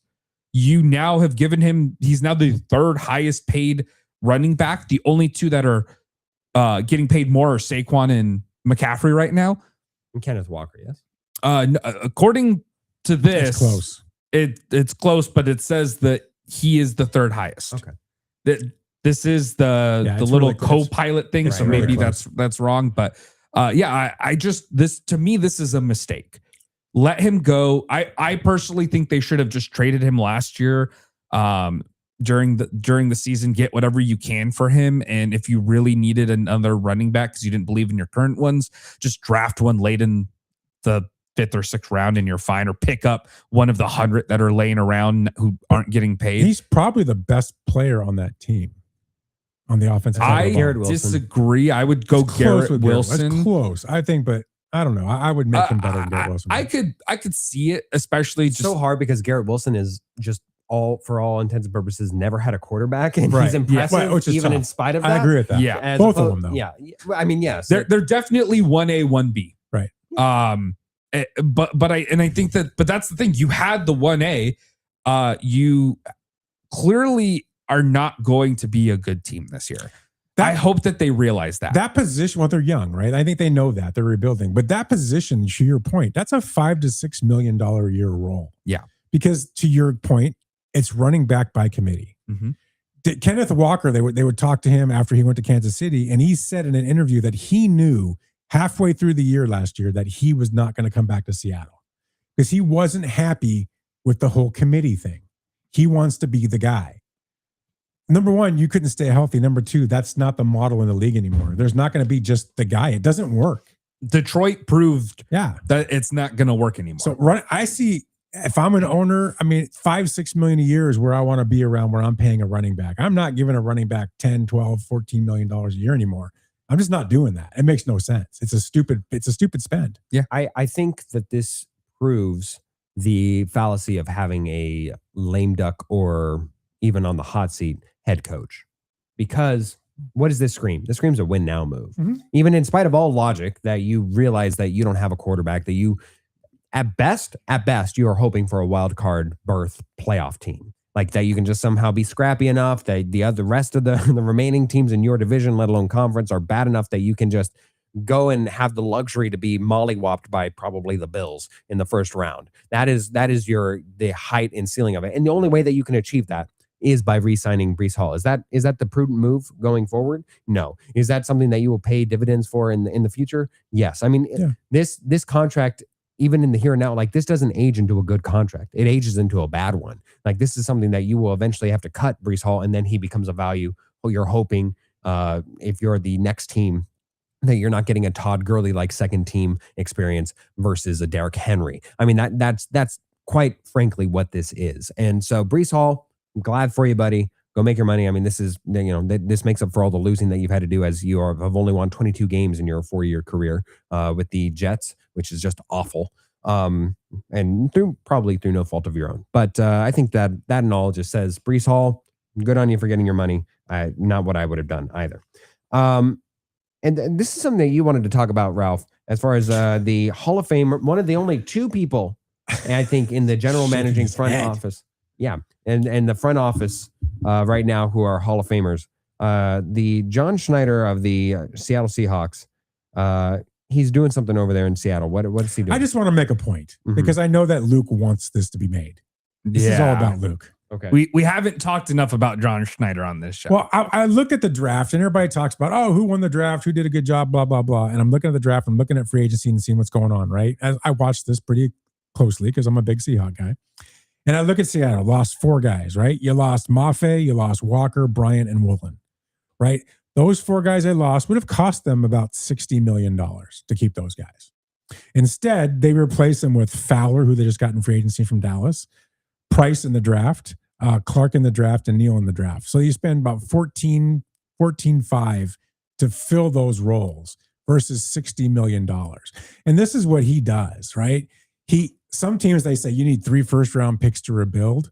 John Schneider finds guys in aisle 7 at Costco and makes them starters. I mean, the guy is just so good at finding the talent that he needs to fill the holes that Seattle they don't bottom out under him. What they do is they just keep reloading. So, yes, they did for a period when Pete Carroll was there. I'll give you that. But he's the only GM to build 2 times over in the same team with completely different players. Agreed. And he's at that point with this team right now where this team is not bottoming out. Remember last year they said this is a rebuilding year for Seattle. Well, they rebuilt their way into a Super Bowl championship, right? And they let 4 guys go and everybody was like, oh my gosh, what are we doing? And he brings in really good pieces through the draft and free agency to go right into those spots and go right into the rotation and just keep churning and keep churning. I mean, I just love what this guy does as a GM. I mean, I think he's the elite GM in the NFL right now. I think he's the elite GM in the NFL. Harry Roseman does have something to say. I think he's and great. He's done the exact same thing. And I think literally identical. I think he's great too. I'm not discounting him, but I just think right now John Schneider is the guy. I really do. This is his time. They talked about how when he was at the combine, how people were making their way over to him just to talk to him because they wanted to just get into his head and stuff. Plus, they say he's the nicest guy in the world. I've never met him. I don't know, but I think he's just the way he's grabbing this and what he's doing with it. It just goes to show you don't have to overpay for these positions. Why would we have to spend, if we spend $60 million this offseason on those 4 guys, what are we doing to our future? We still got more guys we need to sign and keep and we have to go through, right? Now you're putting yourself, you're hamstringing yourself like they kind of did, like the Cardinals did with Murray. Oh, yeah. Seattle even did it with Russell Wilson, right? It totally hamstringed them. They couldn't do a lot anymore. So the Broncos. Yeah. Same stuff, right? So I don't know. I just wanted to bring that up because I was looking at that, kind of comparing it and going, man, what a great bunch of moves, spending $14 million versus $60 million and just keep the train rolling down the track. That's all I wanted to say. You can argue with that. You can agree with it, disagree. Well, I mean, that is how you rebuild. I mean, I do think that they are afforded. Like you would have had a hurting of an offseason had they not signed Sam Darnold to what they signed him to. Like that I think is the move that really is the linchpin of it all. Not in just that was a smart move. Yeah, not only in just the play on the field meriting certainly above whatever he made. I think 30 million is what his average is, 35. But what didn't you see this offseason? A big free agent signing. You didn't see Sam Darnold coming up and saying, I want more money, or them trying to give him more money. And they're not going to. That's We're the not difference. out of the woods yet. No, you are. I'd say once we get to like week 3, then I'll know. It won't happen. He's not going to get more money. He's going to play his contract out. And then if they decide to re-up him, we'll see, or they might go somewhere else. I believe he said that about JSN as well. Yeah. Sam Darnold's a good quarterback in their system. I love him in their system. And Sam Darnold knows that. Is he going to really try to go out there and sign some huge contract somewhere else and flop? Maybe he will. I don't know. Seattle's not going to give him $60 million a year. It'll never happen. Well, it's the double-edged side of the coin where, I mean, one would feel like Sam Darnold got all the losing out of his system being with the New York Jets. Like, who wants to go back to that, right? But the question is, once you win everything, at what point is it, well, I've already got my Super Bowl. Do I just need to make sure I have generational wealth? Geno Smith went back. It depends on the guy, right? Oh my gosh, we never talked about that. By the way, I think that did happen while we were gone. Geno the fact Smith? that the Jets, No, it happened a before. while ago. no, well, not just that, but the fact that the Jets have done the naughty tango, the devil's tango with the Seahawks, and now host a just a prudent Seahawks quarterback room with not just Geno Smith but also Russell Wilson. Oh, crazy. Possibly. Oh, has that still not happened? No, yet? that hasn't happened. I yet. think he's going to retire. One hopes, right? He needs to retire. He's done. But back to Darnold, I would only say one thing. How bad are the Vikings to let him go? They fired their GM over it. Yeah, they had their guy. They could have been legit that next year. I think really it's just the fulcrum of the events, right? Of where you drafted JJ McCarthy. Why? That's at some point they liked him. Like had they not drafted JJ McCarthy, then I don't think that there's a chance in hell. It was because you drafted him and that you specifically had him for the year. Pretty sure he left before the draft. No. Okay. No, they both were there together, and then JJ injured his whatever. They were not there together. Were not there together. What do you mean? I thought they What drafted. do you mean? They drafted JJ McCarthy the same year that they signed Sam Darnold. He was there. JJ McCarthy was going to win the starting job in preseason, except then he injured himself during preseason and he sat out the whole year. Actually, I think he's right. Yes. He's right. Sam Darnold. It's the re-sign we're talking about. Yeah. Sam Darnold played. Darnold won the year job one of because JJ McCarthy got hurt. JJ McCarthy last year was his first healthy year. My point being, you had this guy. You could have signed him for the same contract Seattle signed him for. And honestly, you could have gotten something for JJ McCarthy that you certainly are not getting this year. Like he had perceived value at that time. JJ McCarthy could have netted you bare minimum a 3rd round pick, maybe even a bad 3rd round pick. This year, now you'd be lucky to get a 5th rounder. I don't even know if you were ever like. No. After year one, nobody wanted him. I think that you could sell if you're the Minnesota Vikings saying, hey, the reason why we had to trade up for him in the first place is because somebody else wanted him. Go to one of those teams that wanted him and say, look, but we're only giving up on him because we found Sam Darnold. They drafted him 10 too. Yeah. This is the Ty Simpson all over again. The only other team who wanted him was Denver. Which was a smokescreen. We don't necessarily know that. We don't know that. You don't want to know that. I think now you can if you're Denver, even if you did, what benefit does it have to you to say, oh yeah, we definitely wanted JJ McCarthy, but we got stuck with Bo Nix. So I don't know that you know that. I think everyone knew. No.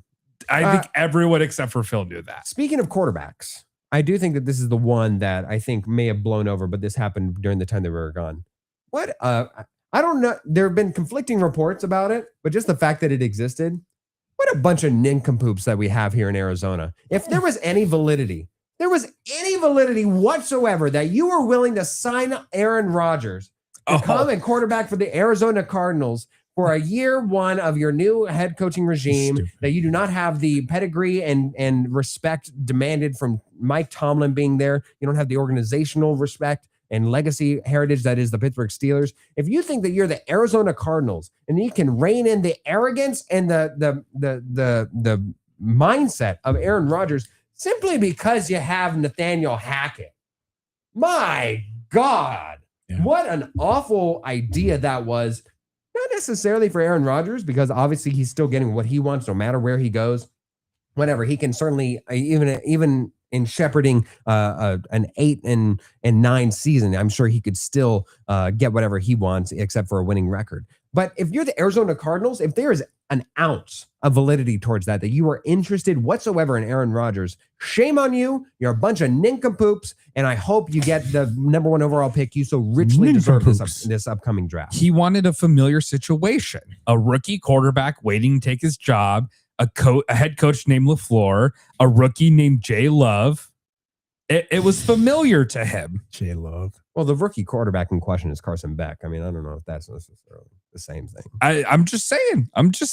And they're making the point this week on Arizona Sports Radio that Carson Beck needs to be the day one starter, because they need to give him his fair chance to try to win this job outright because they know they'll be picking top 10 again next year. I actually would agree with them on 6 that. quarterbacks I would be fine with that too. You have to start him. You have to because you have to get his body of work over this year. 100%. To see can this guy be our guy, or do we need to grab one of these 6 guys coming out next year? Yeah, especially if Jacoby. To my understanding, Jacoby's still holding out. Holding out. He can keep holding out. No one's hold paying yourself him. out. Yeah, at best we're going to be trading you, buddy. Yeah, like I think you trade Jacoby, get a 6th rounder for him, start Carson Beck, and Gardner's your backup, and you're just do it. I mean, yeah, no matter what we think of Carson Beck, I know that I don't think any of us believe that he truly is the franchise quarterback. No, he's that absolutely they would hope really. that he is. He was a reach. But there is a non-zero chance that he is that. Like there's even if it's a 1% chance, it's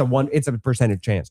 That Aaron Rodgers being your franchise quarterback is a 0% chance. Yeah. My God, what is that? Him and Russell Wilson need to go do something. And then you're playing yourself out. Like again, if you had even drafted Carson Beck and he was what he was 2 seasons ago with the Bulldogs, where he was the projected number 1 overall pick, and you're just trying to make sure that you have a franchise quarterback behind and have somebody sit behind him and take the blows. Sure, maybe. That is not the situation we're out of. You're at best playing yourself out of a number 1 overall pick that your talent and team and head coach deserve to get. Honestly, it's just outrageous that there was ever even a dance with Aaron Rodgers even foretold. And now supposedly he's going to go and sign with the Steelers. Again, It baffles my mind how the Steelers have groveled at his feet and just gone through this rigmarole once again. But that's, I guess, a story for another day to be discussed. Are we done with the NFL? Let's go. Sure. Let's go away from the NFL. Can I ask Luke something? Oh, sure. Yeah. Can you tell me? So this is my transition question. okay. Not that you're transitioning. Okay. Jesus Okay. Christ. I just want to say that. Yeah. Okay. What do the Yankees, Rays, Guardians, and A's all have in common? Are they the only 4 teams in the AL that have a winning record? Ding, ding, ding, my friend. Which he did not know heading into yesterday when I proposed this topic. He was like, surely Phillips is joking when he says we need to talk about this. Legit, I saw that and I was like, that can't be right, That's Philip. insane. We don't need to do that. And even then, the Guardians are only 2 games above 500. Yeah. So I mean, they're barely. So are the A's. Oh Yeah. my gosh, I forgot about that. There's only 4 teams in the American League over 500. Okay, so And both of them are on win streaks that put them over it. Yeah. Yes. so let's discuss this. Because the other 2 are on losing Let's streaks. discuss this dually. One, Ralph, why do you think what is the cause of this? Why are there only 4 teams that are reaching above 500 in the AL? Is the NL so much better than the AL that it's just bullying them into submission? And then 2, who do you think this benefits that is currently below one of these like barely above winning teams? Who's it? Okay, so why? Why? There's been a pretty big run this year of pitching injuries, and it seems to be hitting a lot of the AL teams as well. There's a lot of injuries that are driving this action. We'll talk about one of them most Right. notably. So you've got a lot of teams that should be better that are struggling because of this. So I would say there's your why, in my opinion. Do I think it stays this way long term? It should not. People will get healthy. Yeah, It one would should think. change. You would hope. 40 games, a third of the I guess not a third, a fourth of the way into the schedule. Yeah, so they're a quarter way in. And then as the teams that are on the other side of this, who do I feel it benefits? Yeah, who? Because if we're looking at like the Houston Astros, they are 16 and 23. No, I just think they're a bad team. I think it benefits a team like the Mariners. Yeah, Kansas City Royals are 3 games under. The Mariners are a game under. They're only a game and a half out. The Mariners are better than their record. I think they'll be fine. The Tigers, I would have said until Skubal went down. That's a huge injury for the Tigers. That's a huge injury for him going anywhere this year and getting the money he was looking for. I think that changes a lot of things. And I think the Blue Jays, who also are going through a lot of injuries right now, the fact that they're not going to fall too far. I mean, they're in 8.5 games back right now. They're in the one division where it's going to be tough because the Tampa and New York are but they playing can still well. make a wild card. Right, but that's I'm going to say. They could so be it's an gonna opening in a benefit- wild card spot. Yeah, it's going to benefit them. And the Yankees are a funky team, right? They're on a roll playing really good right now, but then they'll start being the Yankees again and they'll go right back down to where they always are. Tampa, I think, is playing over their head as well, too. So, yeah, I think that the beneficiary, honestly, is Seattle. I think they could be, if they're sitting in another division, they could be 8-9 games out right now.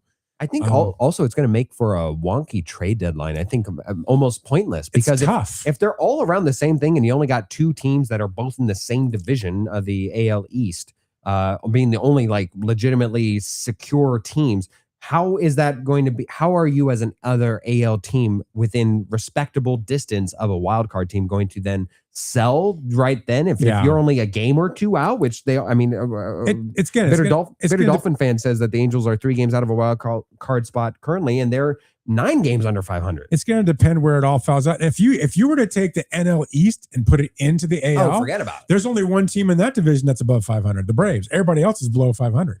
So that's crazy. Same question goes to you here. Same set of questions, I should say, goes to you here, Luke. What do you also agree? It's just mostly about the pitching, or is it a discrepancy in the leagues? Injuries. I think it's hard to tell. I do think the NL is a better league.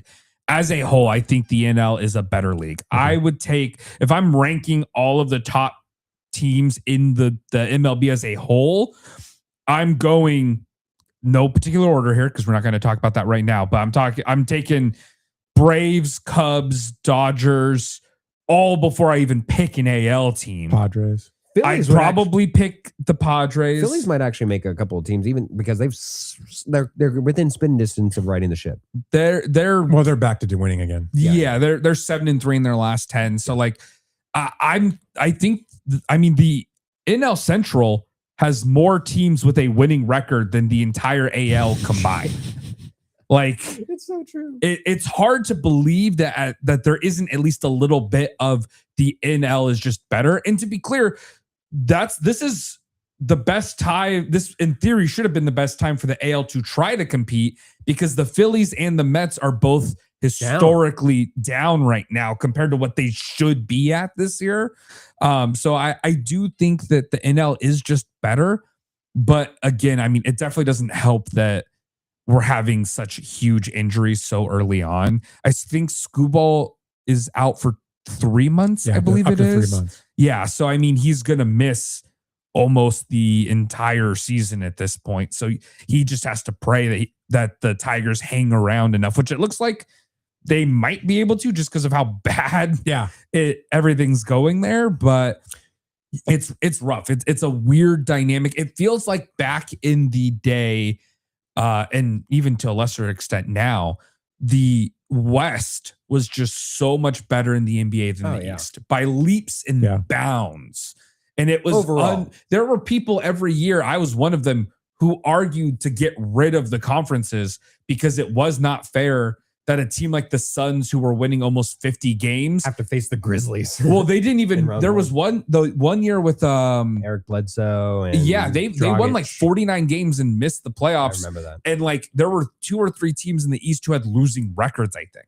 Yeah. So like we might in baseball, we might see, probably not because it's still early, but we might see a losing record team make it in baseball this year. It could happen. I mean, you know what I think we're seeing? I really starting to really believe this. And I've talked about this for a few years, but now I think we're really seeing it.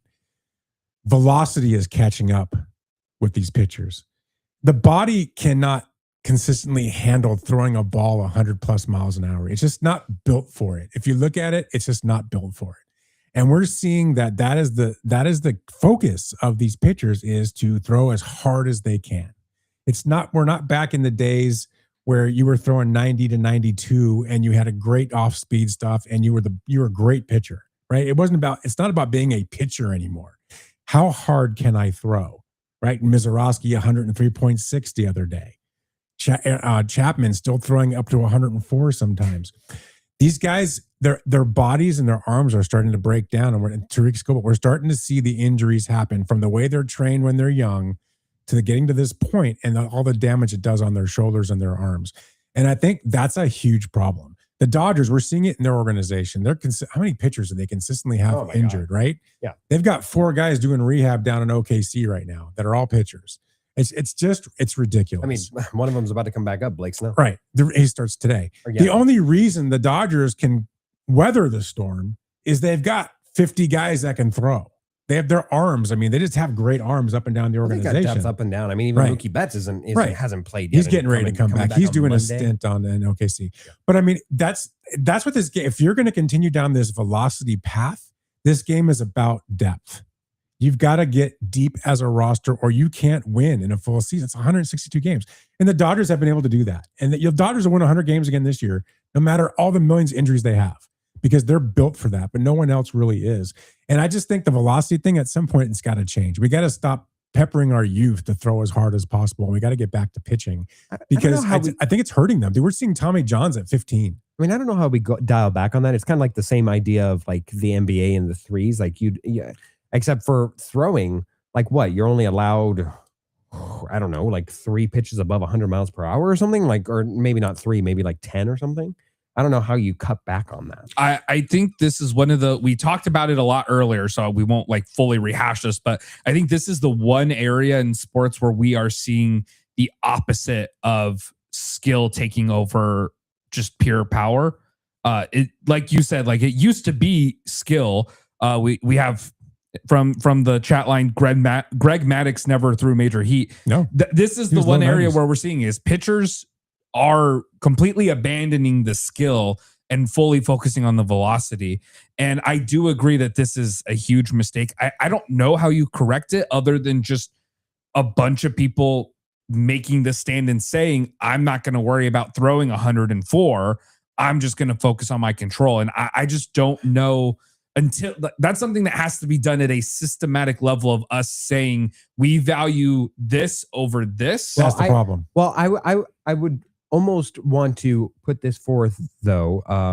I do think we have never had such a career renaissance for hitters as well. I think that's part of the problem is that we have prior, like the best option that you had to go in and see what stuff somebody's throwing is grainy footage that you have to rewind and go back and forth from the pitcher's perspective, not even from the hitter's perspective. Now they've got stuff, Ralph, you can talk about this all day long, that they've got like robots and simulations that throw precisely every single pitch that that they've ever thrown, that you can prepare for somebody, especially give it a series that you can say, all right, what does Shohei Ohtani like to throw? And where does he throw here? Like, what is it? So not only can you predict it a lot easier and study that away from the game, so that way what pitchers are left to go and face batters with is nothing but their physical stuff, because they're like, all right, I can't fool you.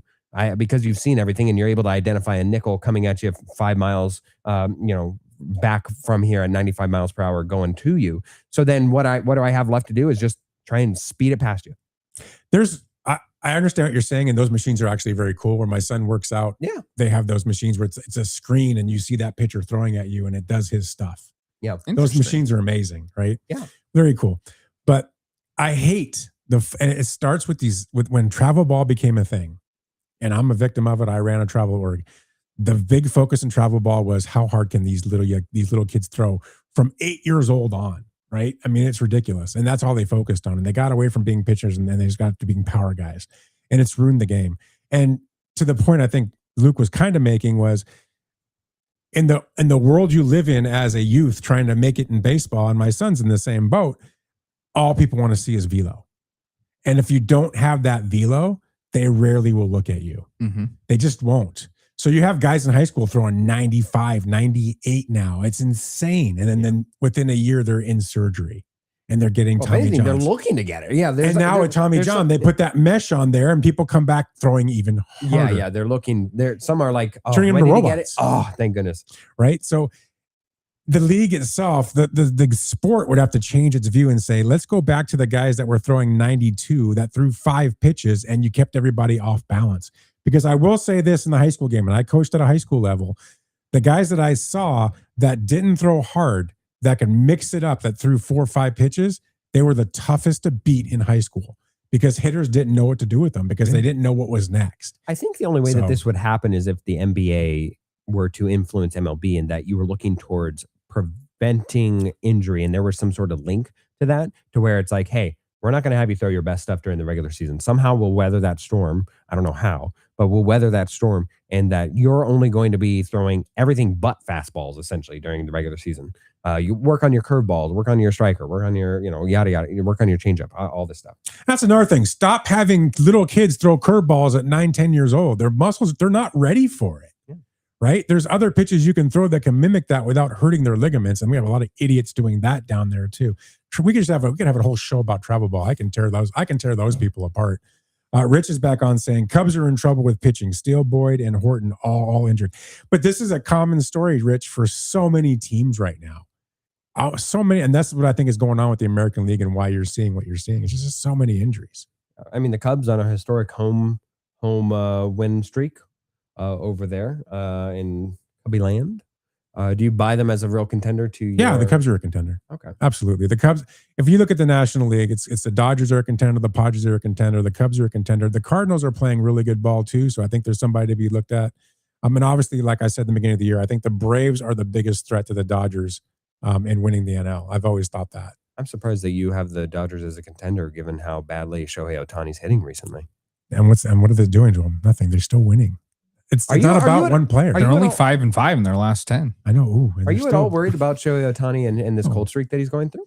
Not at all. Because if you've seen the numbers, and I'm sure you have, like every season that he's actually pitched the entirety of a season, his production from the hitting standpoint it dips. Shohei's going after a Cy Young. That's what's going on this year. He's Thanos correcting all of the different. He wants to be the first Japanese player to win a Cy Young. Him and Yamamoto right now are competing for that. Wait, that can't be right. Yeah. No Japanese players won a Cy Young? Not to my knowledge. You can look it up, but not that I'm aware of. And I think that's what's happening is his focus. Not that he's not focusing on hitting because he is, but I've noticed Dave Roberts now, sometimes when he's throwing on the mound, he doesn't even let him hit that game, which I think is a smart move. You have a deep enough team. Yeah, you have a DH designated DH. You don't need Ohtani playing every game.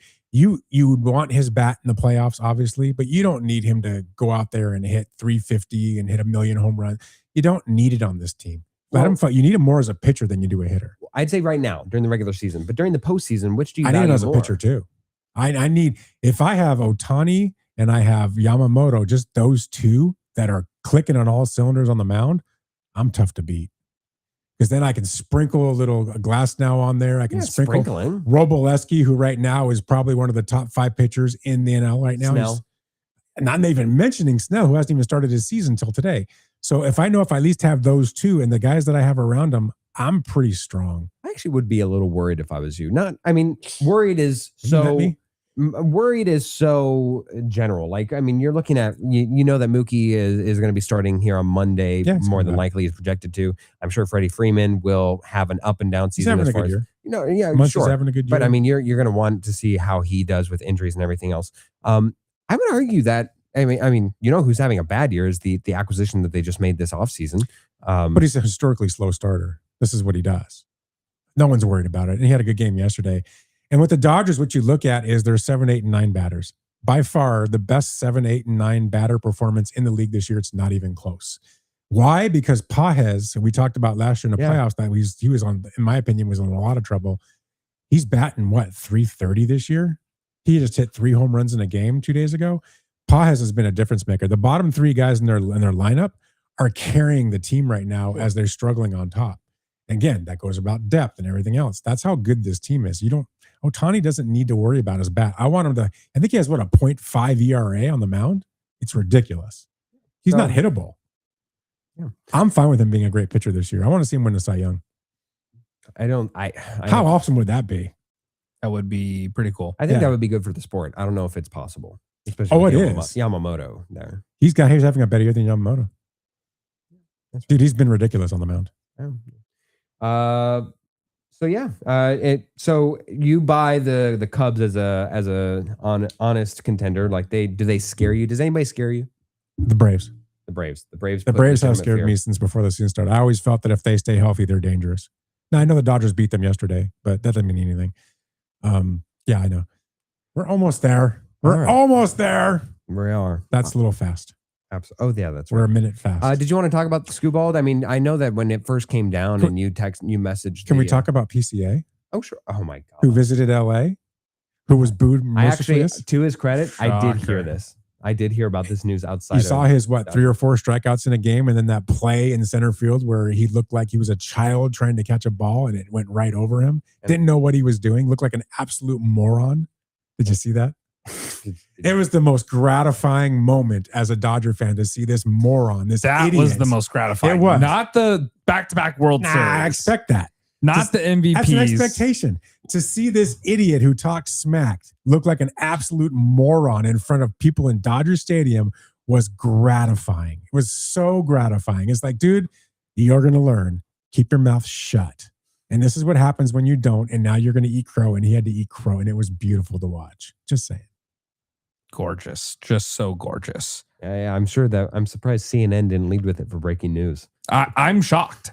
I thought it'd be like a national Fox announcement. News. Guy gets what he deserves right up the seam hole.